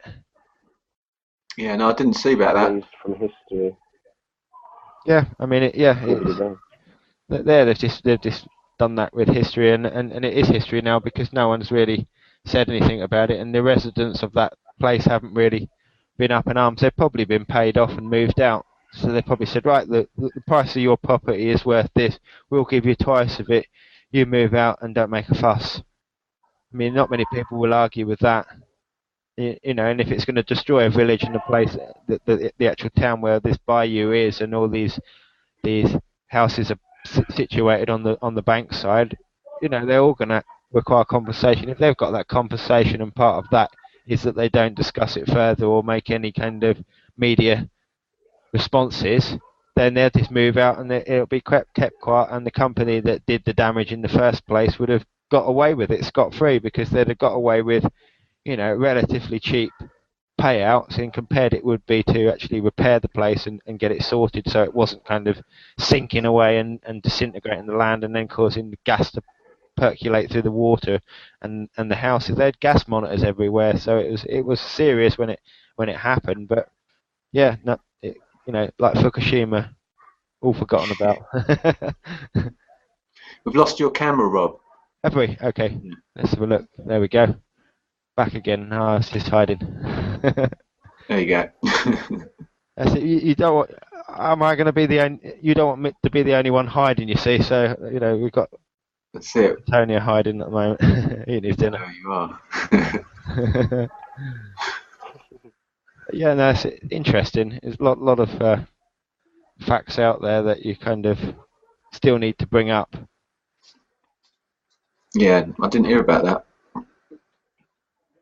No, I mean that's 2 or 3 years old. It's old news, but it's news that, you know, they've kept quiet. Like I say, they've probably just claimed it's military land now, haven't they? Yeah. What was that, Ruben? I heard Fukushima was still leaking. Oh yeah, totally. Leaking into the ground. A lot of those cores in the nuclear reactor melted through the casing, and then what that meant was the capsules that had the uranium plutonium mix in it, those capsules actually broke through the steel casing wires that hold all these in place, and then it dropped to the bottom of the concrete containment in the vessel that's got water in, and then just melted to the bottom into the ground and kept going, because once they create like a thermal reaction, they don't cool down that quickly, so it just keeps eating away at the concrete and disintegrating it. And yeah, that dropped into the water table, which meant that they were continually contaminating areas, so they had to start trying to freeze the area and land between it and try and stop that. But yeah, they've not done much to it. They've not contained it, and they certainly haven't sealed it like Russia did with putting a sarcophagus over it so it didn't, you know, destroy the land and area completely. I mean, it's just surprising that they just ignore it and carry on polluting the sea, because all that's going straight into the sea with the location. The only benefit with the one that was in Russia, that it wasn't so located right next to the coast, otherwise the contamination would again done what it's doing. But you don't hear anything about it, and it's not in any kind of mainstream propaganda. Well, they don't talk about Chernobyl flourishing with nature and wildlife now. They certainly don't talk about that. No, There's something very... The propaganda that they have against that as well, saying that there wasn't lots of people that didn't get affected. Well, I think there were lots of people that did get affected by the radiation that leaked from it. And again, you know, to save their face and do what they always do, they just spin their lie saying, it's not as bad as it is. The same as they say, you know, we live on a ball that's spinning at mental speed through space. I'm very dubious about nuclear radiation in general. Yeah, I think it's one of the sources of power, but it's not what they're telling you it is. It is another fear mechanism, and I think Fukushima and Chernobyl are essentially false flag type events. There's lots of, if you look at Fukushima, there's lots of dodgy things that don't add up, especially the new facility they've built on there to allegedly get rid of the rods. This little crane arm that they've stuck on there don't add up. It's like looking through any false flag type thing, you know. And then when you look at Chernobyl, it's absolutely thriving. You know, it's got these huge wolf populations. Nature is in abundance just because humans don't go there anymore. So It's I did. that's the reason. If there's fallout that's going to affect human beings, it would affect bunny rabbits and birds first, but it doesn't. So again, very dubious about nuclear fallout in general. It could be a fear thing. They do love to push that, and if they can push anything and say, "Oh, well, it's the most deadly thing in the world," and you're gonna really succumb to it quickly, then they'll push it even if it wouldn't affect you locally. So if we weren't affected in it and the US was only getting a certain dose of it, then they would drum that up to make it the biggest thing out. And they did push it for a while, and then they kind of thought, well, we're not getting a response to this. We must do something else to get more viewers. Or yeah, there's a guy in America. I can't remember his name. He used to go around doing talks about nuclear radiation, dispelling the myths, and he'd put a bit of uranium on his hand and lick it on every single talk.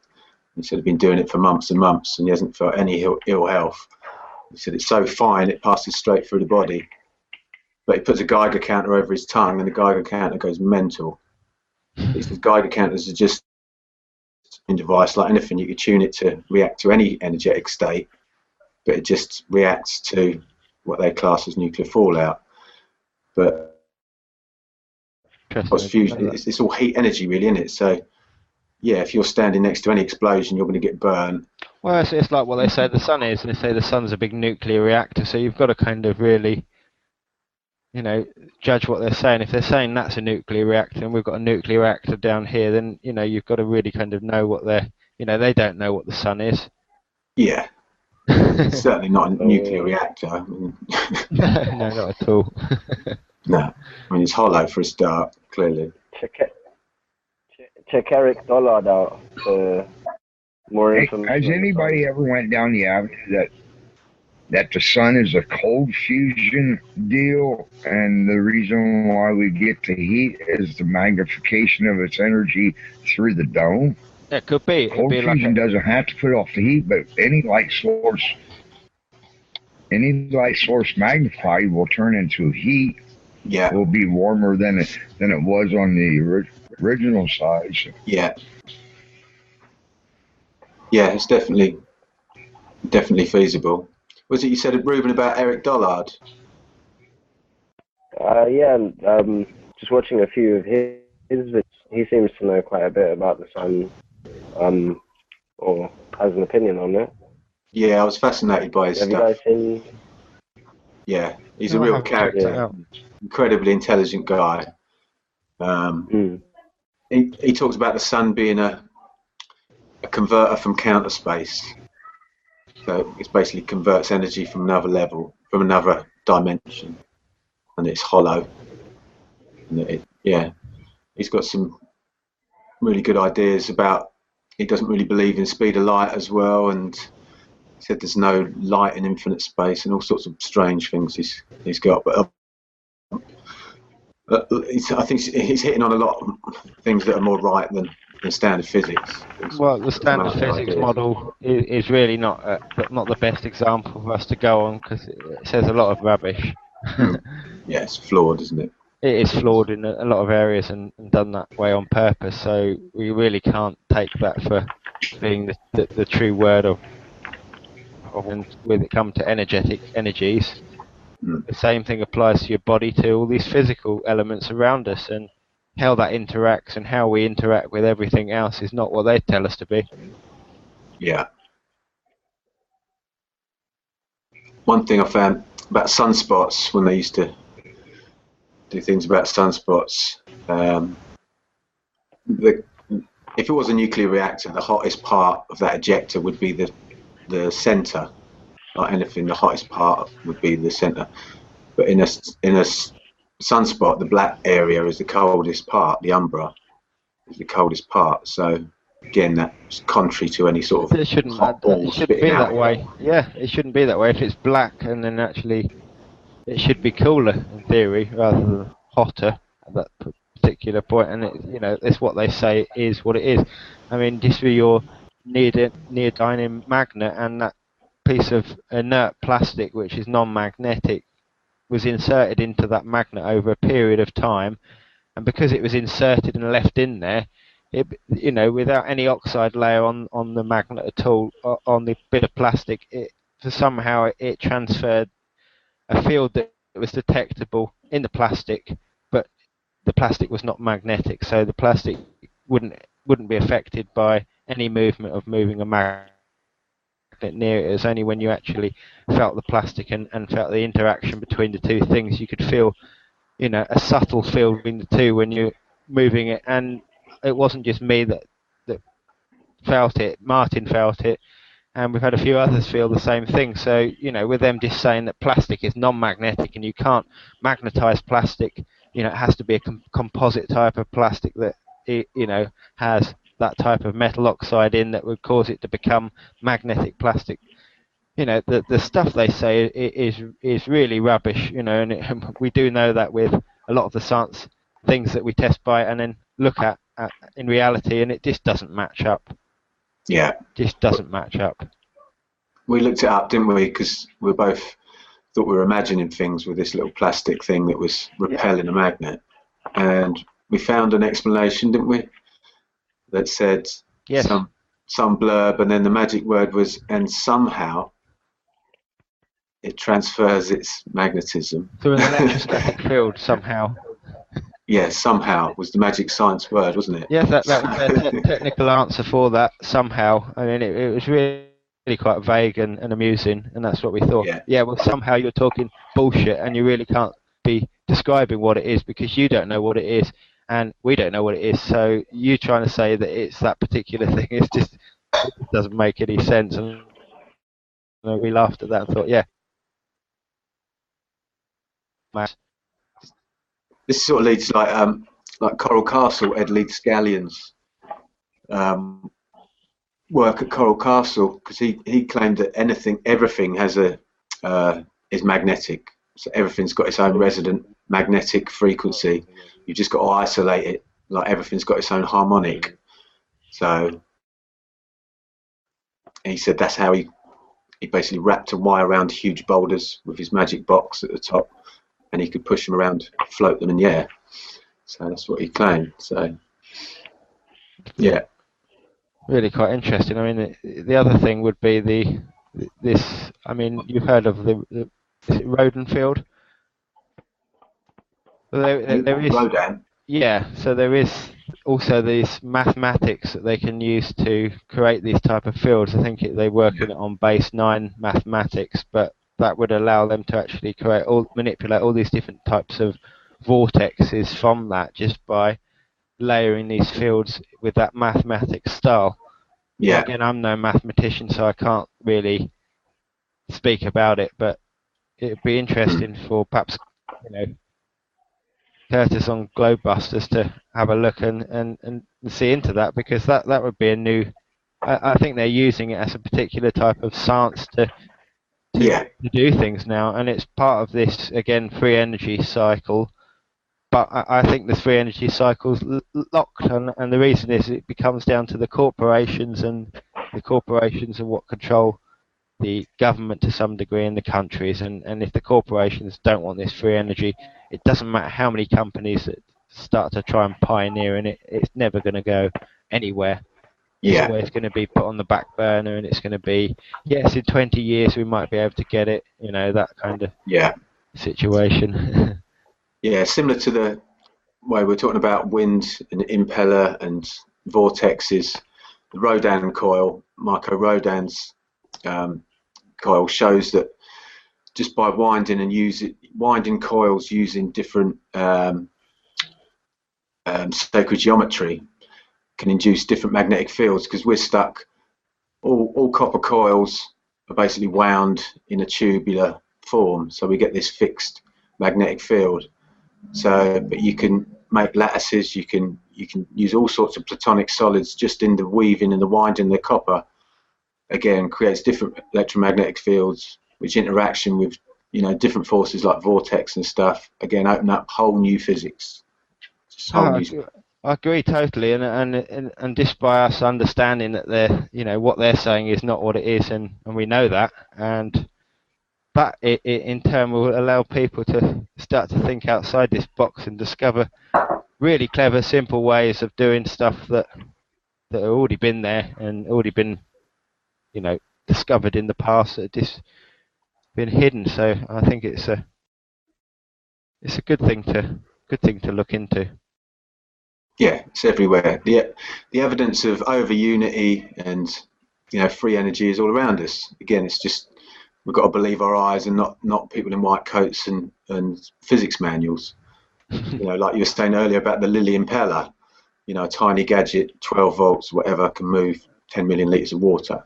So that's over unity. Yeah, that is over unity. That can't be argued, but not in their, by their own. Because it was a design by nature rather than a design that they come up with. That's why it works so well. Yeah. Anything that you get more out of than you put in, they just ignore because it smashes all the laws that they've created. Well, guys, if you think about a huge tree, in California they have the redwood forests. Those trees came from a small seed. What went into that tree was that seed and the amount of nutrients that it took from the soil and the non-physical energy it received from the sun, and it converted that into hundreds of tons of timber. And it's so normal and natural that we don't think about where the heck all the energy came from to create all of those atoms that make up that wood. Yeah. What caused those atoms to be there? Because we don't have the ether, in the theory, we can't say that the ether manifested these energy vortexes that they call atoms. So, we just think, it's natural, and we don't look at it twice. It's like when, you go to a city that's new to you, and it's got a fantastic architecture, and you're amazed. The people who live in that city don't even notice it, okay? They take it for granted. Yeah, I think it's the same with us. We don't take notice of the huge trees that we have, and we don't stop to think, how the heck did that happen? Where did the energy come from to lift that timber those hundreds of meters up from the ground? Where's all of this come from? And study the mechanisms that are involved. Instead, it's just, it's a tree, that's it. Yeah. There must be some way of explaining it. The clever people at university must know, They got photosynthesis, so it's all done, mate. Of course, photosynthesis is done. There you go. This, guys, if you take the mass of the seed and the mass of the soil, the nutrients in the soil, okay, there's no mathematical equation that's going to give you this mass equals this mass. Yeah. So that's one of the things that mathematics and mathematicians don't really go into. Oh, they gloss over that, I think. Yeah. For me, I'm starting to think mathematics will solve very little. It's the way I'm starting to feel. I really feel we're in a musical system that they have boiled down to mathematics. We seem to be in a harmonic system. Everything is vibratory. Everything is harmonics. Everything has a frequency. Everything can be tuned. And that has nothing to do with maths. There's no maths involved in a guitar. There's no maths involved in musical notes. There's no maths involved in any of it.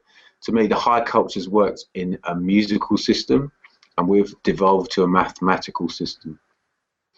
That's just me. Well, they definitely did move stuff, and they were really in tune with vibrations and sound frequencies years ago. Even in places and temples, they've gone and measured the frequency of these places and actually produced certain frequencies. Some of these frequencies are actually healthy for the body, and they put you into a state of mind that it clears your mind. But they won't tell you that these frequencies are good for you. They won't actually say that this benefits you. They'll just kind of do the... Yeah, this is the essence of crystal healing. Crystals are all energetic, individually tunable frequency amplifiers. So when people crystal heal, it's about you tuning into them, and that's why people get drawn to certain crystals, because literally your vibration is on a similar vibration to that crystal. So on the simple term, you're drawn to that. So when you learn to use these things more, you can tune your energy and that can tune into other things, and so it's more of a tuning system than, you know, than any sort of mathematical system, you know. And I think mathematics, like Tesla said, that, you know, the physicists were doing this with mathematics, and you have mathematicians now who say that mathematics is the language of the universe. No, Yeah. it isn't. No, The language of the universe, the language of the universe is the language of the universe if it has one. You know, a way of translating it. You can translate things into logic too, but you can also arrive at false results with logic. So, like we saw when Rob Skiba was explaining the glass half full, half empty. You can translate things into mathematics, but you're losing things in the translation. Like with any translation, there's something lost. So, you know, you can do all kinds of clever things with mathematics, but unless there's a physical representation that you can then demonstrate you've done with your mathematical equation, there's no point to it. no. The only thing you're going to have as a result is a nebulous idea that can't be made into something coherent. Then it's gibberish. Now, there's the mathematics of engineering, where it's to do with forces and weights and things that do have physicality. Yeah, fine. But all of the other, where you cannot find a way of giving it physicality, it's all just fantasy, which is what we have with the globe. You know, it's fantasy. Yeah, we've got Martin Leakey joined. How you doing, Martin? You're muted. I'm here, guys. Most excellent. Thank you for inviting me, Robert. No problem. How you doing? I'm doing very well, guys. Thank you. Really, really good. Excellent. Buzzing on life and buzzing on flat Earth, as always. Brilliant. That's great. Yeah, man. The only way to be, guys. Martin. HB, my brother, in from another Martin, mother. my friend. Love you, dude. There we Hey, go, Martin. from across the pond. Hey, Mark. Yeah, I love your work too, sir. Just for you, know, brother. You know how many times we've got intentionally just to talk to each other. Martin's Yes. having audio issues. Yes. This yes. is the first time, brother. It is nice to meet you. You too, Scott, brother. I really, really wanted to speak to you so bad. Martin's actually got a really good connection now, so he's not. It's all over suffering. with. Yeah, you're right, Robert. Yeah, it's gone, all that issues now. Yeah, you're crystal clear.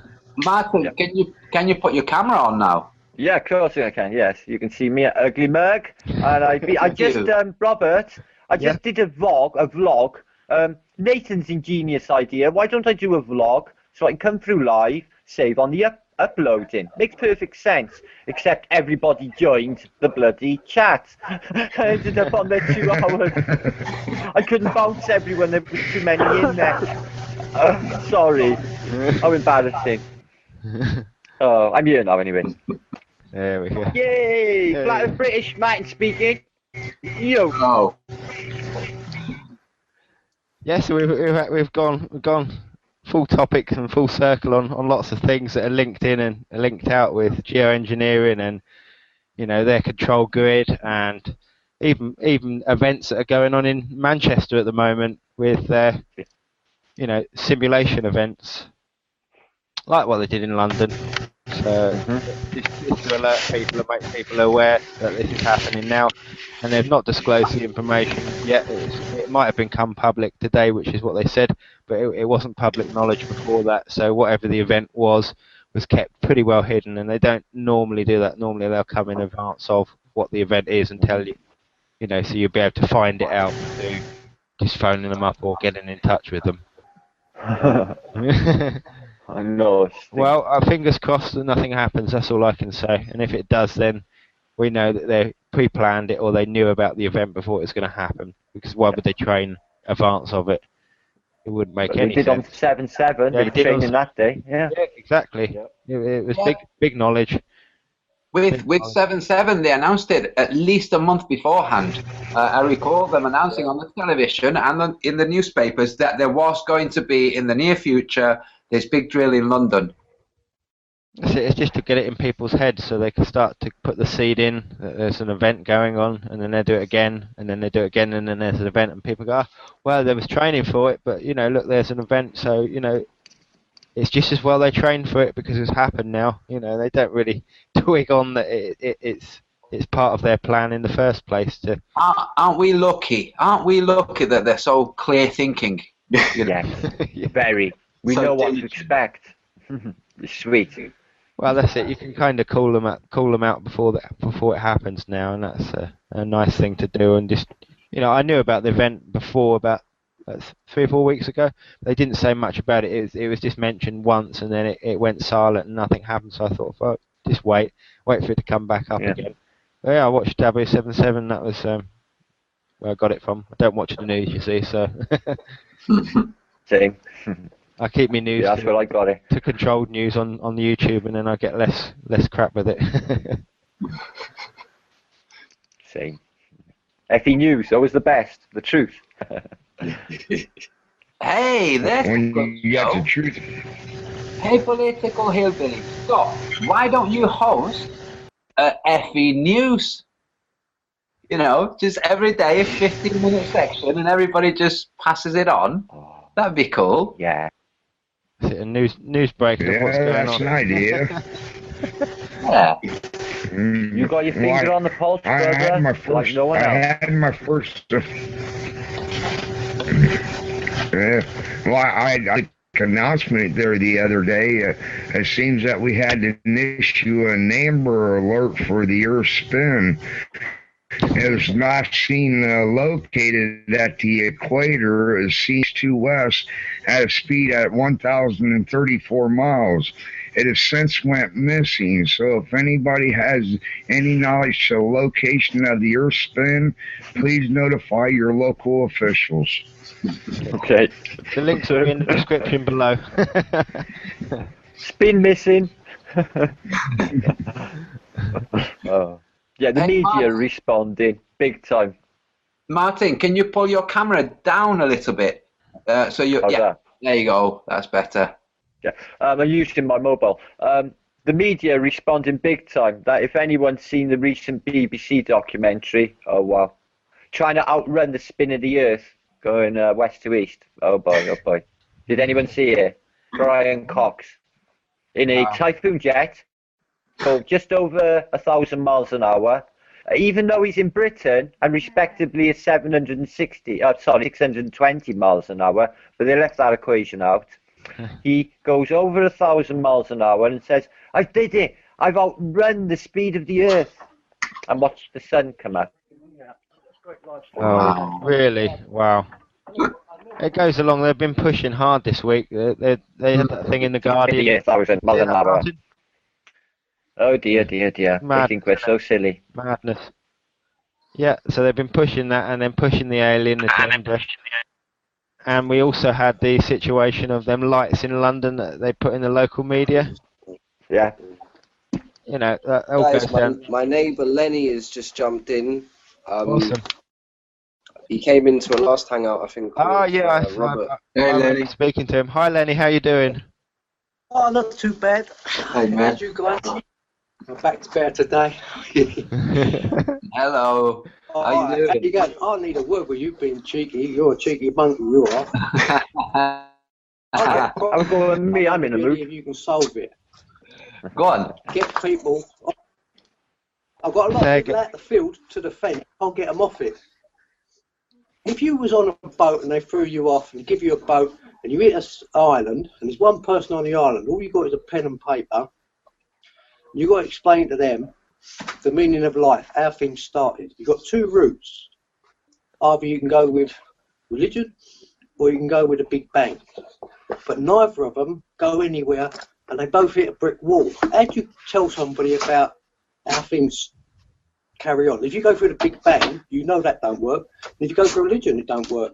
I think we've got to cut a path right through the middle. That's the only thing I can come up with, because I can't explain it to people from the beginning. You've got to go back to the beginning, I think. If that makes any sense to you. It does. It's a fantastic question. You bump into someone, they ain't never seen nothing, and you've got to explain to them one or the other, but you can't. None of them go nowhere. They just hit walls all the time. Do you know what I would do, Lenny? What I would do? Yeah. I would have an explanation that they can understand by virtue of having had an experience that rings true, and that's dreams. Everybody has had dreams, and in the dream, you don't know you're dreaming, but there's stuff going on in the dream, and then you wake up and you think, that was just a dream. I think that's what happens with the situation we're in. We're in what we call life, and when we wake up, we realize, that was life. That's what I think. That's, I think that would help them to understand. So in this dream, there are some people who think it's a ball, some people who say it's flat, some people who say they can levitate, some people who can remote view. But only when we wake up, we understand that this was just life and we didn't know the parameters. And how do you know you woke up in the first place? Well, this is it. With infinite probabilities of quantum wave function, they say that the probabilities of you getting out of bed in the morning, actually stepping out of your bed and falling off the face of a cliff, are quite high. I used to dream that. I used to dream that, Martin. I used to dream I know. Wake up out of bed and step off a cliff. And because it's in the field of infinite possibilities as a possibility, obviously it's not going to happen because you live your life the way you do. You expect to step out of bed. But that's still there. Just a quandary. Well, I could never explain my dreams because my dreams end up sort of a funny sort of shape.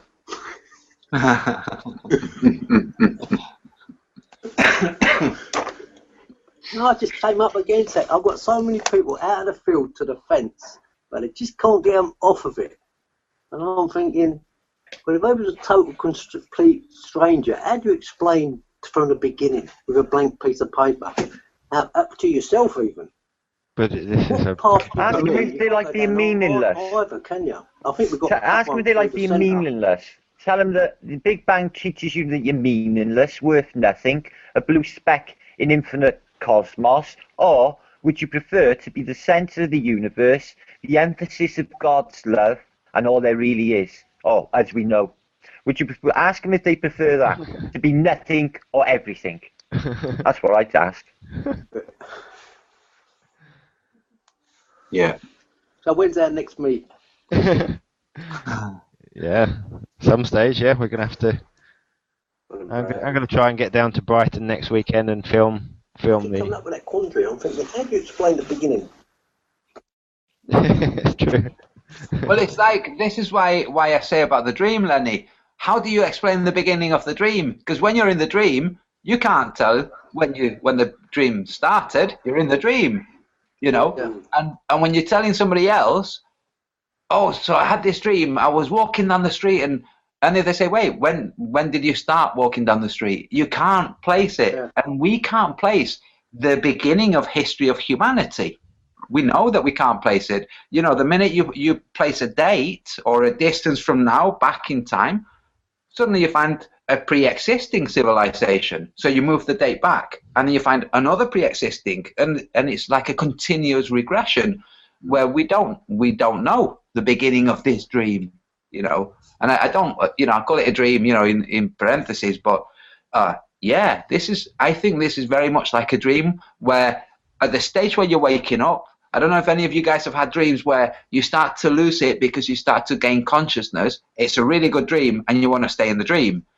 I think this might happen when you're at the end, where you start to actually wake up properly, but you're still in your life. Then you're thinking, damn it, I'm now realizing I could have done anything I wanted. Next time,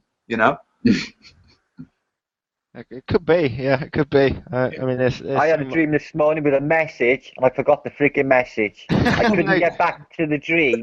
I had to get up and go to pee, because I can do that. I can get up and go to pee, go back to the same dream. You need a notepad beside your bed and a pen and paper. I got it, mate. I keep a journal beside me, but I couldn't remember the message, and it was important. Flat Earth, and the night before was Flat Earth dream too. Oh wow! People, us lot, Flat Earthers, my family. I've not had a Flat Earth dream yet. I'm jealous of you, Martin. You will. It took me a few months. Martin, you said before you could lucid dream. Yes, yes, I can. But the universe wouldn't let me at first because I was frightened. I was frightened of the invisible tether getting cut and me dying. And when I realised that that didn't happen, I started to wake up a couple of years back with the help of another entity, what seems to be a female entity. We wake up together and we go through it together, guide one another. It seems to me that you can double your life expectancy on this plane. If you can nail lucid dreaming, you can live your life more solid, more meaningful, and do absolutely everything. I mean, fly, levitate, teleport, the works in a reality more solid than this. And it is really true and very valid. And if we can master it, we'll double our life expectancy. We can live when we're asleep. But like Antonio said, they said Buddhism teaches that we're in a Brahma dream, a kalpas. And each night Brahma goes to sleep, he dreams incalculable kalpases, which is our millenniums, they say. So each night Brahma dreams is our entire existence, the whole of this existence, this time around, which is how long? I don't know, Antonio. Anyone's guess, mate, anyone's. If I was to hazard a guess, I'd say around the 1,000 years ago, Mark, Norman Conquest. I don't know, Antonio. Anything before then I haven't found. Yeah. I haven't found nothing with 960 written on it, for example. I haven't found anything with 820, for example. Have you? No, you haven't. Just but I really do think that if we had a time machine and we wanted to move back to the beginning, we would move back and find that there was remnants there of a former civilization. So we'd have to move back again, and just that this would happen continuously.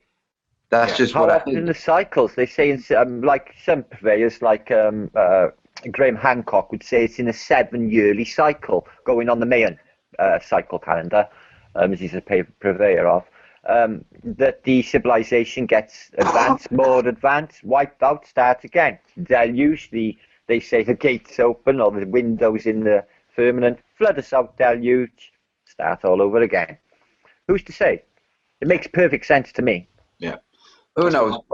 But you've made me think of an episode of The Simpsons back in the. Oh yeah, I've seen it. Stadium, There's an episode where the teachers they're doing something with glue, and Ralph gets ear stick to his shoulder, and he says, "Hoover, I've stuck my ear to my shoulder." I said, "Oh, Ralph, just put the glue down and go to sleep." And he says, "Sleep, yay! That's where I'm a Viking." I thought, that would be so cool. That if we could, like you're saying, Martin, if we could dream and be the same character in the dream every single time we dreamed, which we are, by the way, we just don't realize it, it would be so cool. Like, okay, I'm going to be an astronaut. Well, then you told me to write down my construct that I've made in my mind. Then you told me to write it down, see if I can make some sense of it. Well, I tried to. And it turns out this construct that I visit every night in my mind, that I completely am a completely different person than I am now, but yet it's still me. Yet I seem to be a more significant person in society, if that makes any sense, more of a public figure, and I seem to have a word in things. And this was way back 20, 30 years ago when I started having these dreams. Do they exist? Who knows? On a different dimension, maybe. On a parallel mountain, maybe. Who's to know? Yeah. Too depth. Too many. The rabbit hole goes deep, but it's a warren, and it goes off that direction, that direction, direction. This is a quote from the Buddha. It says, "We are shaped by our thoughts. We become what we think. When the mind is pure and joy follows like a shadow that never leaves."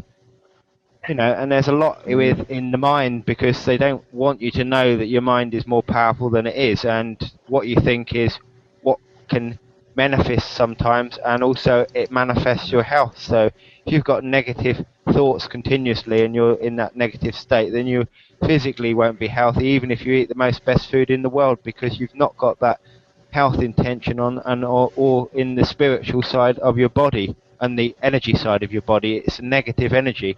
So you can enforce that will enforce the food that you're eating, and then fortify your body completely. and then Brilliant. you don't get ill, or you don't get Exactly, so bad. 100%, Robert. So bad affected by everyday circumstances, and when hard things hit you, they hit you like everybody else, but they don't hit you as hard and as painful, and you can bounce back a lot quicker. I bless my food so I can change the atomic structure on it. We are aware of the memory of water. We are mostly water. So when I say God bless on each end of each comment, I find that I write God bless 10,000 times a month, 6,000 times a month.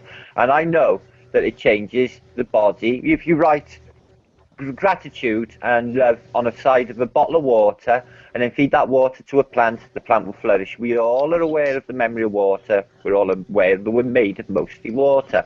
So it works to say we charm one another and we'll make that happen. It's the same with cooking food or an artwork. If you just take that time just to think and bless that food as you're cooking it, the atomic structure will change and that food will taste like heaven. Yeah. And it works for everything. Yeah. Intent. It is the intent, and it's the thought and intent behind what you're doing, and if you can start to do that with general things in life, you just feel a lot better, I think. This is your thoughts tuning the vibration. This is your thoughts elevating that vibration for your intent, isn't it? You're harmonically tuning things with your intent. And as we do it together, then it works. There's an augmentative effect where it's amplified and it's accelerated because we're all together and we're accelerating together. We're getting this awakening together. Is what makes me believe personally is what's accelerating it in the first place. I think all what's happening with the FE, I think it's all us.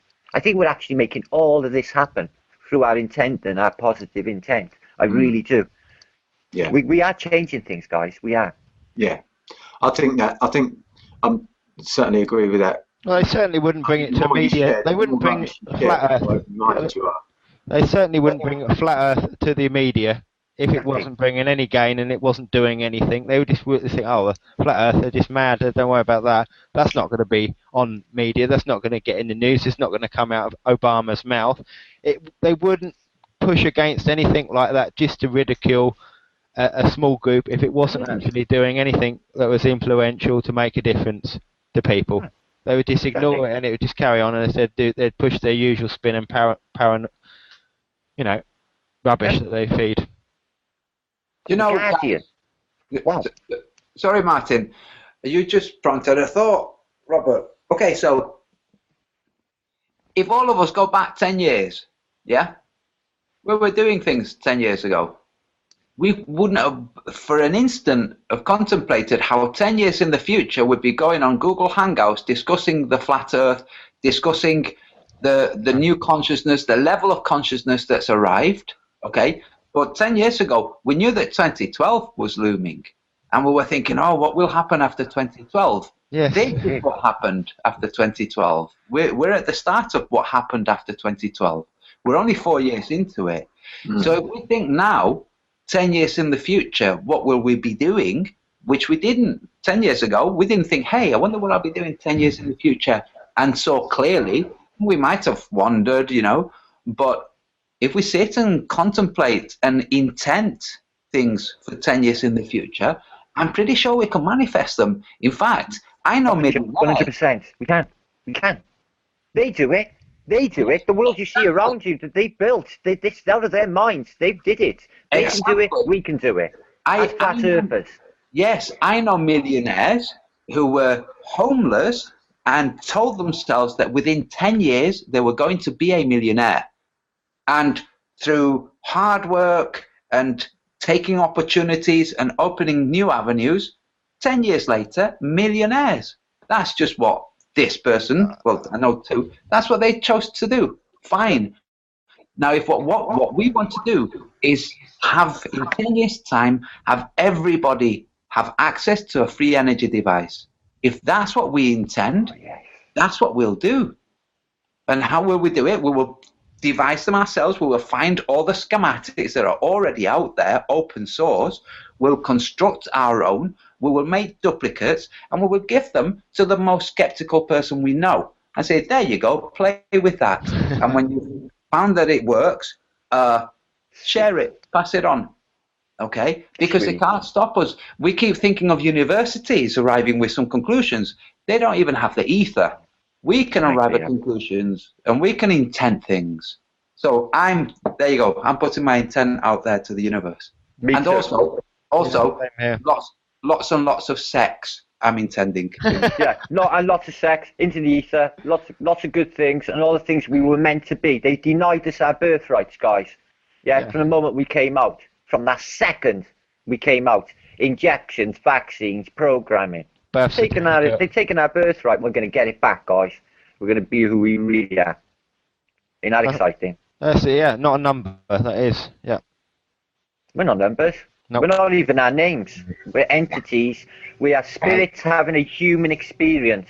Not humans having a religious experience, a spiritual experience. We are spirits having a human experience. Mm-hmm. I like to point out how in the United States, with the debt that they acknowledged, 19 trillion, divided that down by the populace, and we see that we're upwards of over $30,000 per individual. So that means in my local hospital, within the next 5 minutes, there's going to be a baby comes out of its mama's womb, the doctor's going to smack it on the butt, and it's going to inherit $30,000 worth of debt. That's theft.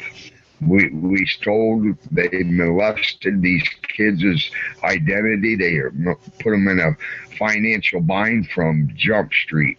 That's by design, and it's theft. Yeah, but there's a way of looking at it, as negative as that is. There's a slant that we can look at it, which, because we're part of that debt too, we're in that world too, which gives a little bit of a breath of relief. And it comes from people like Charles Manson, and here in the UK, Charles Bronson, a prisoner. Both of these people have been in prison for years. And Nelson Mandela said the same thing when he was in prison, because let's not forget, he was in prison for 25 years. So for those people to say, you can trap my body physically, but you don't trap me, okay? So now if we think, okay, so what kind of trap is debt?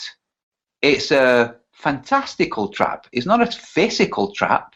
It's a trap intended to trap the me. But once the person is conscious that this is just something that's written by other people who say you owe and we demand, but they don't trap you, they don't trap your mind. In fact, what they dedicate themselves to doing is trapping people's minds. So once people get awake and say, actually no, it's okay, you can send me to jail, you can send me to the mines, it's okay, don't worry about it, don't stress yourself, I'll go happily, I'll go peacefully. Then we start to see that the power that they've tried to exert, which is actually fear and restraint, doesn't work. It didn't work.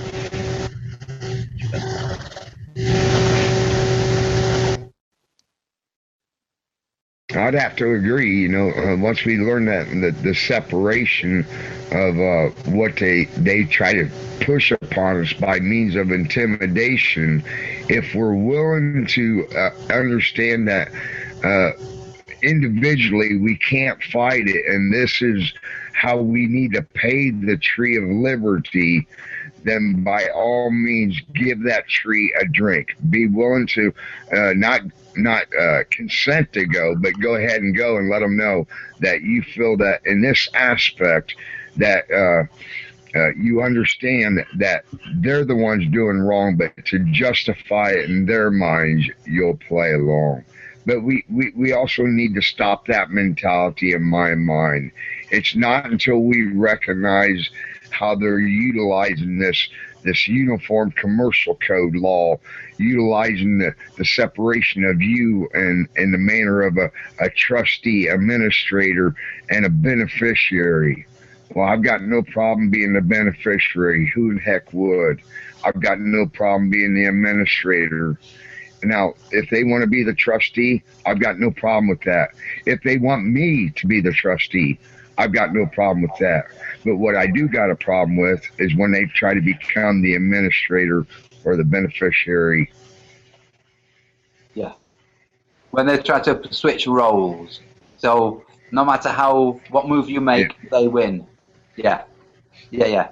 This is why I'm thinking there are mental constructs that we can establish on ourselves where no matter what move they make, we win. You know, it's like, oh, so you say I've now got 50,000 in debt. Okay, I win. It's as simple as I thought, because what they've done, they've woven this spell that they've converted into writing and into giving meanings to words like corporation. So incorporate means in body.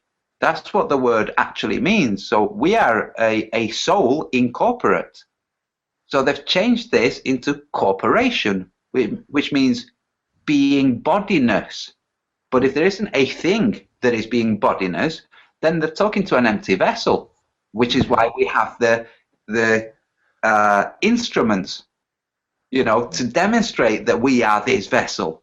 And it's all just these games that they play, and we can say, I'm not playing. I win by not playing, you know, and there you go. It's as dark as it is. Well, that's just one thing. If people would go look up, I'm sorry, you had a little lag. I thought you was done. But if people would just go look up the different means of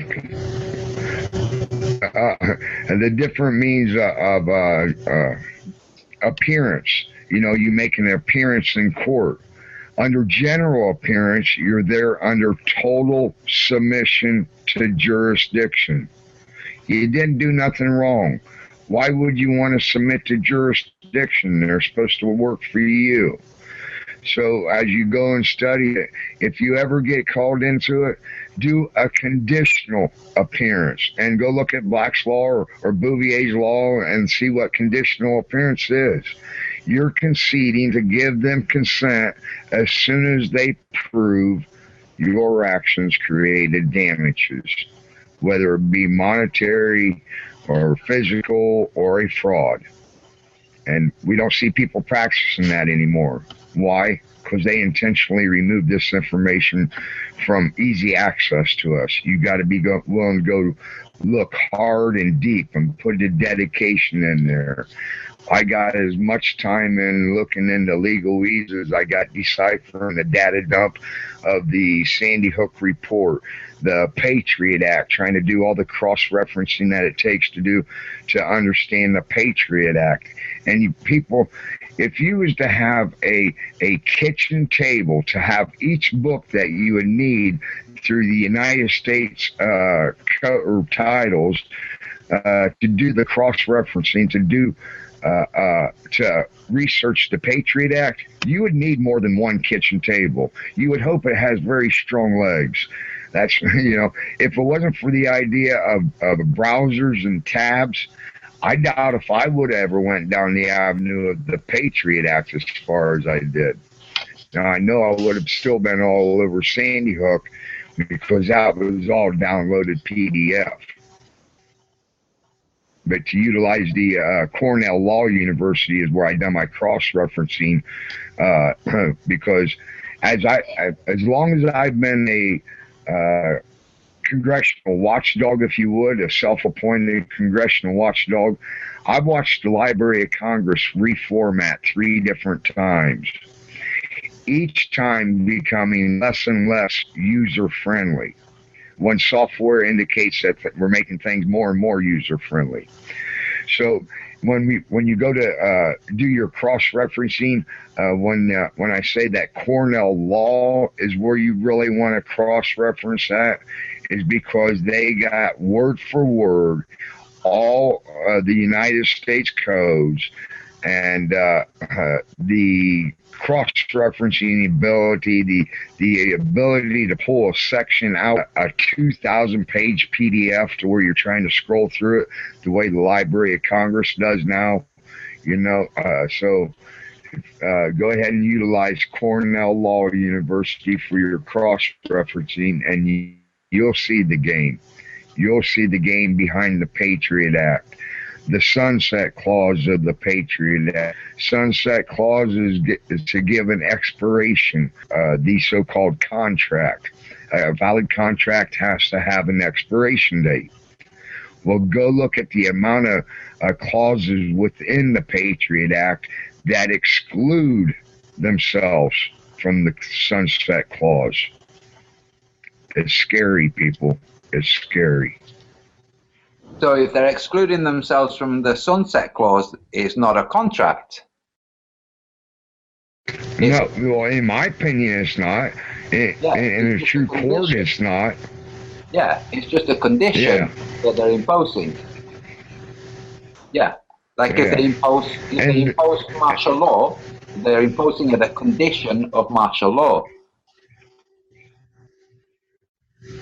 Or the state. But we've been under martial law ever since the Civil War. So, granted, the majority of it here, as we see it on the United States, is a peaceful form of civil law, but nonetheless, it's civil law. Martial law. Why did I say civil law? Oh, because if it wasn't martial law, they would have never been able to have the gold confiscation of 32 or 33, HR 192. We've never been able to have the Securities Exchange Act of 1933. There's the mandate of the birth certificate. We know they can't do nothing without the birth certificate. Prior to the Securities Exchange Act of 1933, your mother was listed on the birth certificate as your mother. Now she's listed as an informant. An informant is an agent for the state.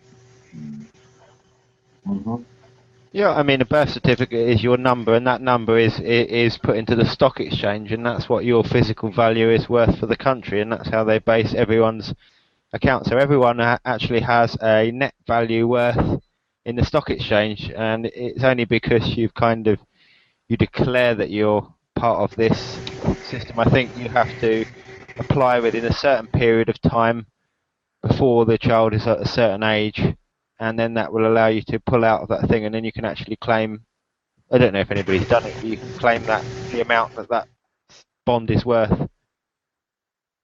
Cest de file, I think it's called. I'm not 100% sure. It's been said to be done, but it's one thing to say it. The individuals who said it's been done, I've seen no physical proof that they've actually went through with it. Yep. It's all talk as far as I can see without little thing. And I think if someone did do it, they wouldn't. That's not going to become public knowledge. They would want to bury that. And these more important than anything, because people started claiming back their rights and not actually becoming part of that, and then saying, right, well, if you're bonding me and I've got the certificate, this, and I'm this worth this much, and I want to claim that, because they base that on if you go to prison or if you die or if you go in hospital, they say that's fine, you're worth that net value anyway, so that's how we account for that, and then we'll use the amount that you're worth against the stock exchange to say this country's worth this amount of money. That's the way they kind of play with these figures. If you're in prison, you become instantly extremely profitable, don't you? We've just had the ex-Chancellor Osborne. He did a trip to America recently to check out all the prisons. So we're going to get an American-style, huge corporate money grab on prisons in this country, all in the post. Because it's extremely... Get them on a chain gang. Huh? No, they got factories running, mate. A relative of mine just spent a spell, rather long spell, where if he had a choice, spend 23 hours a day locked up, or work 10 hours a day in a factory, earning loads of money for the prison, was pretending to be a prison, which was actually a factory. What, in the UK? In the UK, and they're all doing it. They're all got either cottage industries where they're either making jam from the fruit that they grow, everything from that to literally growing scrumpy apples to make cider. That happens in Shepton Mallet. There's other prisons where they've got factories set up, bottling plants, you name it, brother. They got it all. And America, well, we all know what's going on there. It's just they're using they want them in jail so they can have them working. In fact, more people are working in American prisons than actually are working. Yeah. It's just phenomenal. Yeah. And they take the money, like you say, prisons are virtually self-sufficient businesses, aren't they? But they take... Yeah, but they've sold them out. They've privatised them. There's only a certain amount of inner city prisons which are HMP. The rest are Circle or Group 4 Security. They've basically privatised them, sold them out. So bog standard people, men and women, with no necessarily good vetting, so basically them, can just walk in and have the keys to be the screw in a prison. Bog standard people. Very little vetting. That's why those places got so bad reports of abuse and drugs and deaths and suicides. The drugs, yeah. They got literally, right, in the local open prison here, they literally, right, pass drugs and bottles of vodka under the fence in front of the guards as long as you give the guard some drugs. It's that corrupt. It's all like it. And the inner city big prisons are 10 times worse. Yeah, they let you bring a big ball of heroin into the jail as long as you grease the screws, as long as they have a cut. It's all that dirty and corrupt. And hardly any of them ain't on the take. If they're not on the take, they get filled in themselves. They got to be on the take, same as the police. Hardly any of them are not on the not corrupt. They can't be. Judges. You've all what? Yeah, Serpico. Look what happened to him. True story. He went against New York police. Look what happened to him. Brave man as he was. Dead man walking. Yeah. So their system, if you're really sick, you generate lots and lots of money. If you're in prison, you generate lots and lots of money. We're going to have, I think, a big propaganda campaign coming out here in a drip style as usual, but it will be, we haven't got enough prisons. We heard this about 5-10 years ago. They're building new ones, super ones. We're not building enough. Now we're going to hear all the prisons they've got are dilapidated. They're virtually can't even hold the prisoners in. They've done it already. You're that prophetic. They've already done it. Wow. Yeah. Part of the drip, because they're going to be all the literature loads of money out of our pockets, just like in America. They've taken the American model. That's what I mean. Osborne was looking at that perfect model. I've seen it. Extract and launder money out of our pockets, just like the pharmaceutical companies do. Prisons. All through Panama City. Yeah. So all their backdoor dealings, yeah. That's why Cameron never walked and left office because he didn't do well in Brexit. It's because he got something up and coming in the very near future concerning him and Panama City. And if anyone don't know what was on in Panama City, the metropolis, you never get to Europe too much in the news. Everyone and every government launders money through there. Okay? And he's just been caught with his fingers in the pocket, and before it comes on top for him, he bounces from office. Leaving Satan in charge. Yeah, leaving the evil paedophile Cal in charge. Wants to bring the sexual age of consent down to 12 for the buddies. Yeah. Yeah. But they can get away with a lot of heresy with women in charge, can't they? You're going to see Clinton, you're going to see May and Angela Merkel. You got it, brother. There you go. You fucking know it. Women can't do these heresies, can they? That's just a woman. Man, it's exactly what they're playing at. Can you see it? It's the feminine fucking thing they're using on us. It's so clever and the bastards. It's like they couldn't have invaded Africa without Obama being a black president. They had to have a black president so they could go and orchestrate that Arab Spring, Libya, Egypt, the lot. It's so they clear. Could have done it with Bush. They just wouldn't have got away with it. It's so clear, brother. It's so clear. The only places they haven't got is Syria and Iran. That's the last things on their list. Iran. It's on the 33rd parallel. Anywhere on the 33rd parallel is where the shit's going down. The only one left is that. Iran. It's Iran. But I don't believe they can do it. They're so powerful. I don't believe they got a nuclear program. I believe all that's a ruse. I heard you discussing fusion, fission, and nuclear power earlier. Nuclear power does exist. I don't know if plants exist, but I've seen nuclear isotopes exist. Yes. Because I've seen one with my own eyes. They took it to the radar on the ship, and they brought it in a sealed special box. and radioactive gear, and that. So that exists for sure. So, nuclear bombs? I don't think so. No. Statman's just very fishy about the nuclear science, the fallout. Yes, mate. All again based on linear mathematics. You know, we've got a 10,000 year fallout. We've got a 50-year fallout. Well, yeah, and all the nuclear waste that's all at the bottom of the Irish Sea that they're going to bring back up and find somewhere safer for, which is all of this massive investment to get rid of it. Fucking bullshit. They drive nuclear waste past you daily on a flask in a cage. Now, what if it fucking hit a lorry, right? Well, they're going to have to rewrite the maps around you, so they've got no worry about it whatsoever. Why haven't they? Because there's nothing fucking... Yeah. We grew up wrong lemonade out of me. Yeah, we grew up with the myth about Sellafield. Remember that, Martin? Oh, you mean Windscale? Change the name and make everyone forget just because they changed the name. 1984, the book. Just change the name, everyone forgets. Same to do with the history. Wow. Windscale, it was called. Sellafield, change the name, everyone forgot. I seen them digging up mud, saying, putting a Geiger counter on it. Oh my God, 1,000 times over the limit. Yeah, they've got one of the greatest cockle wheels in Europe in the Morecambe Bay. Makes 0 sense. What, does radiation make everything just flourish? Apparently so. Just like Chernobyl, yeah. Well, look at Hiroshima. It's a fucking massive city. What, 60 years after the nuclear bomb dropped on it? What about fucking radiation? It makes no sense.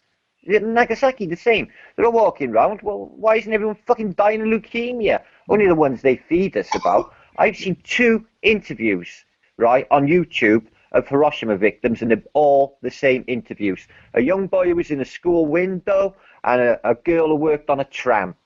And that's the only 2 available on YouTube. Dig yourself, guys. There's no interviews of people who witnessed the bomb dropping out there. I'm telling you. Except the documentary World at War, which was made in 1964 with Laurence Olivier narrating it. There's a couple on there. But they could have been paid. Makes no sense. Easily. But there is footage of them going in after 3 days and clearing, starting rebuilding it. They say 3 days. But 3 days, 3 weeks, 3 months, whatever. Yeah, exactly. They say that the whole area was devastated, yeah? No, that's not right. A third of the concrete buildings were still standing. Yeah. You can see the outer limits. They got fucking multi-story skyscrapers. The hospital of Hiroshima was up and running right the way through. Did you know that? Yeah. Yeah. And you can see the streets are clearly clear. It looks clearly like a firebombing job. If you look, I got 3 existing photographs on Earth on YouTube, and I've got the 3 of them, and they're quite telling, but they're not. If you know what I mean. You'd expect for the atom bomb a lot worse, if you know what I mean. Yeah. But it's carpet bombing. We see what happened to Dresden. It's clear to see. Yeah. If that bomb Tokyo was worse, much worse. Yeah. If that bomb is the way we're believed that they make out it is, then it explodes and it obliterates everything in its path. You don't have clear streets. It just doesn't happen. If you firebomb, the guy who dropped it explained it as a bubbling tar. Is that what you witness when you see the photographs of Hiroshima? A bubbling tar? Is it? No. No, it makes no sense. I've pulled apart so many hours of these documentaries, and everything is inconsistent. It's bullshit, all of it. I'm telling you. They haven't got them. 60 years and not one got off. All the large Eastern European countries, all of them suitcase nuclear bombs they lead us to think that they got in possession of. Yeah? Well, what happened? Yeah. Not even a fucking dirty bomb. Psychopaths, and no one's accidentally let one off for 30, 40, 50 years. What, Gaddafi, fucking, apparently Saddam Hussein, apparently Bin Laden, all these fucking whacked out guys, apparently nothing. It makes no fucking sense, it's stupid. Hi guys, hi brother, what's happening from... Sorry. India now. Just saying hi. Hey Martin, you right? Yeah, good brother, thank you. It's nice to see you. Likewise, man. Yeah, the nuclei, I don't know, they're perpetuating it a lot in films. They're reinforcing it hard in films. Yeah, on Wolverine recently, to show you a clip of the Nagasaki bomb going over, and he jumps down a well to show you the power of that Nagasaki bomb. And it's like, that's right up to the present day where they're permeating the myth. It's just for this generation to know, you know, how much fear you should be in. You know, Cold War, yeah? that's when the alarm bell started ringing for me, when the wall come down. And Yes. basically, all underground bunkers abandoned. What? We still got the nuclear bombs. We still got 60,000 pointed at one another. Why are you getting rid of the bunkers and closing them all? It just made no fucking sense. Then I thought, hang on. Yeah, it's just like this annual rinse we get for Trident. You know. Yeah, no, that was a twin investment. Trident twinned with Cyber War, and it was a 90 billion investment. Check it out. Not 90, is it 90 billion, 90 million? Anyway, something fucking pathetically ridiculous that would save the entire of Africa figure. So wait a second. So let's suppose that the nuclear bombs aren't real. The missiles aren't real. Okay, but they take all of this money and people say, hey, let's inspect those missiles. And they go, oh, shit, give us 2 weeks. Okay, now it's cyber warfare. Cyber warfare can just be a dude saying, I've done it, I've just fixed it all. You know, it's just bullshit. It's like, I can see it, and yeah, it's just like, oh, we need this much for cyber war. Oh, can you show us the cyber war? Yes, see all these zeros and ones? It's just gibberish. all of it, brother. Fucking Trident. I couldn't get near Faslane. I tried. I was not far from it. I thought, I'm going to go and have a look at these nuclear subs, and I tried to get up. I couldn't even get near the area. So I couldn't tell you whether they exist or not. Well, I was apparently docked next to a Canadian nuclear submarine. And I believed that I heard the nuclear generator. Was it real? I don't know. Well, our government's I thought I could hear it all night long. I thought, that fucking nuclear generator, we're not going to radiate it. You know, thinking Thirsk, the submarine Thirsk. You know, right next to it was moored. The ropes were on it. I know. Well, our government's just, I can't remember the figure, but, you know, they've just been on about getting all this money to update Trident. You know, Yeah. We've got to update Trident. You've got to update It makes no empty fucking smartness sense. tube that you've never let off. They had to be updated to the tune of X amount of millions. If I sell you a hand grenade, how do you know it works unless it goes off? You don't. I You know. don't. It's simple. I got one. I took it to school when I was 11. My grandfather brought it home from the war. I got a year, and I don't bring it off because of obvious reasons. And I took it to school. You want to ask my mother the trouble it cost? You won't believe it. It was only a test one, like, you know, a Mills grenade. Yeah. But, you know, could be primed. But yeah, man, I'm not going to go into that. Bad time. Most people get caught for taking fireworks to school, Martin. One step ahead. My worst thing was the porn magazines when they pulled us on the stage in front of fucking 2,000 pupils and said, look at these dirty, perverted bastards. And not only that, when I had my ear pierced, the first kid in the school, they pulled me and my mate Nigel on the stage in front of the whole of the school and called us gay boys. Imagine that in this day and age. Wow. They'd be in jail and we'd be rich. I'm telling you. Look at these gay boys with their earrings in. I was 11 years of age. Yeah. Really? Nobody had them. No one. Yeah, we were skinheads. And he said, "Look at these gay boys up on stage with their earrings." And he's pulling my earring like that. So, I'm going, oh, that makes all the pirates gays then. sorry, no man. Pirates gays. Blackbeard. Well, I'm Captain Morgan I'm from Wales. Captain Morgan was from 11 miles that way. One of the biggest slavers in history. Built a big mansion called Tredegar House on the slave money. Cardiff, one of the biggest slave ports in the world. Cardiff, Bristol, London, Liverpool. The slave ports for the world. All came out of here. I never better look Blackbeard in the face now. I don't know. He wasn't a bad guy. That's a fable. He wasn't a bad guy. All piracy was government funded. The East Indian Company was a pirate company funded by the government, and all they did was rip off ships, nick the booty, take it back to the crown, and share it at the end. All it is robbery. And it's still pretty much the same now. The original pirates, the firebringers. I've been done by pirates in Antwerp. In harbour. I spent the entire time asleep, bollock naked, with my ass sticking out of my cabin, with my cabin door open, while armed men were robbing the ship. And nothing happens to me. Full stop.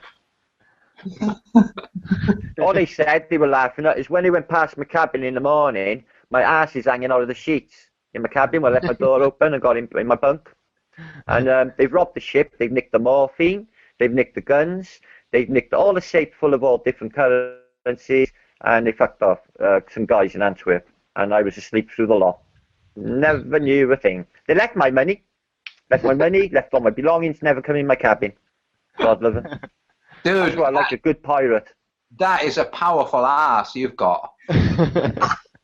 It's just the stitches they were in the. It broke the whole thing. Instead of being depressed and crying about what we'd lost, or the captain had lost, the ship, the company, it was a family company on that one ship, and they were just laughing at me being naked, my ass hanging out, and the pirates on board, because I could have been raped, couldn't I, in reality?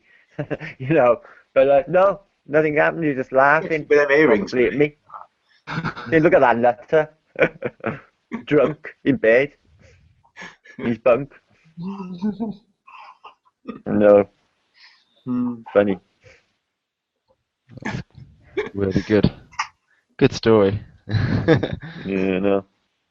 He was mad at once, but I couldn't say him on air, Robert. Yeah, we'll have to do that when we catch up again. We will. Don't worry. There's years of them, brother, and I got in constant trouble. Constant.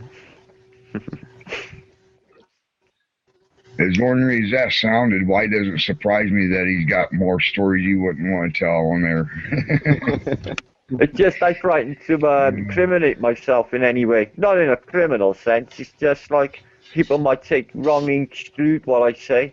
It's like it's a mad world out there, as you know. And like if you're me and I was getting shit, I get out. You know, it's difficult to explain my life, Scott. It really is. It's a life less ordinary. Can't everybody be Martin, can they? Oh, brothers. Brothers from a different mothers. Listen, guys, I'm going to drop out. I'm going to be listening, but I'm going to get my head down. But yeah, that's no problem. We're going to probably bring the show to an end in a few minutes anyway, so... I've been doing it as well, Robert, as well. Going to bed earlier. And Antonio, get my shit together. It's good, huh? Yeah. I'm waking up fresh, Ant. I'm thinking better. My thoughts are clearer. It's just it's 5 o'clock when the sun comes up, and then getting up at fucking 9. It's killing me off, brother. Yeah. Sleep is good, and it's quite important. Yeah. But what I'll do is keep it real, you know. Lenny, Scott, Robert, Martin. Take care, Mark. Antonio. Say good night to you all, and see you later. Yeah, take care, Antonio. Yeah, man. See you later. Hey, Antonio. Antonio, it's finally nice to actually talk to you. Peace, brother, man. Until next time. What? Hey, do you know what, Scott? This is crazy, but I had a dream last night that I met you, and you had your hair down. It was long. It was crazy. And then today, out of here, I didn't cut it off. Yeah, no, but I was thinking, hold on a second. Have I? I know it was really nuts. It was weird, but yeah, absolutely a pleasure meeting you, man. Awesome. Right, well, what I'll do is I'll say, man. I want to say thank you for Hillbilly, Martin, Leaky, Martin Porter, and Lenny, and Ruben, and Antonio, and thank you for everyone that was watching, all the audience, subscribers. It's been a pleasure, and good evening, good night.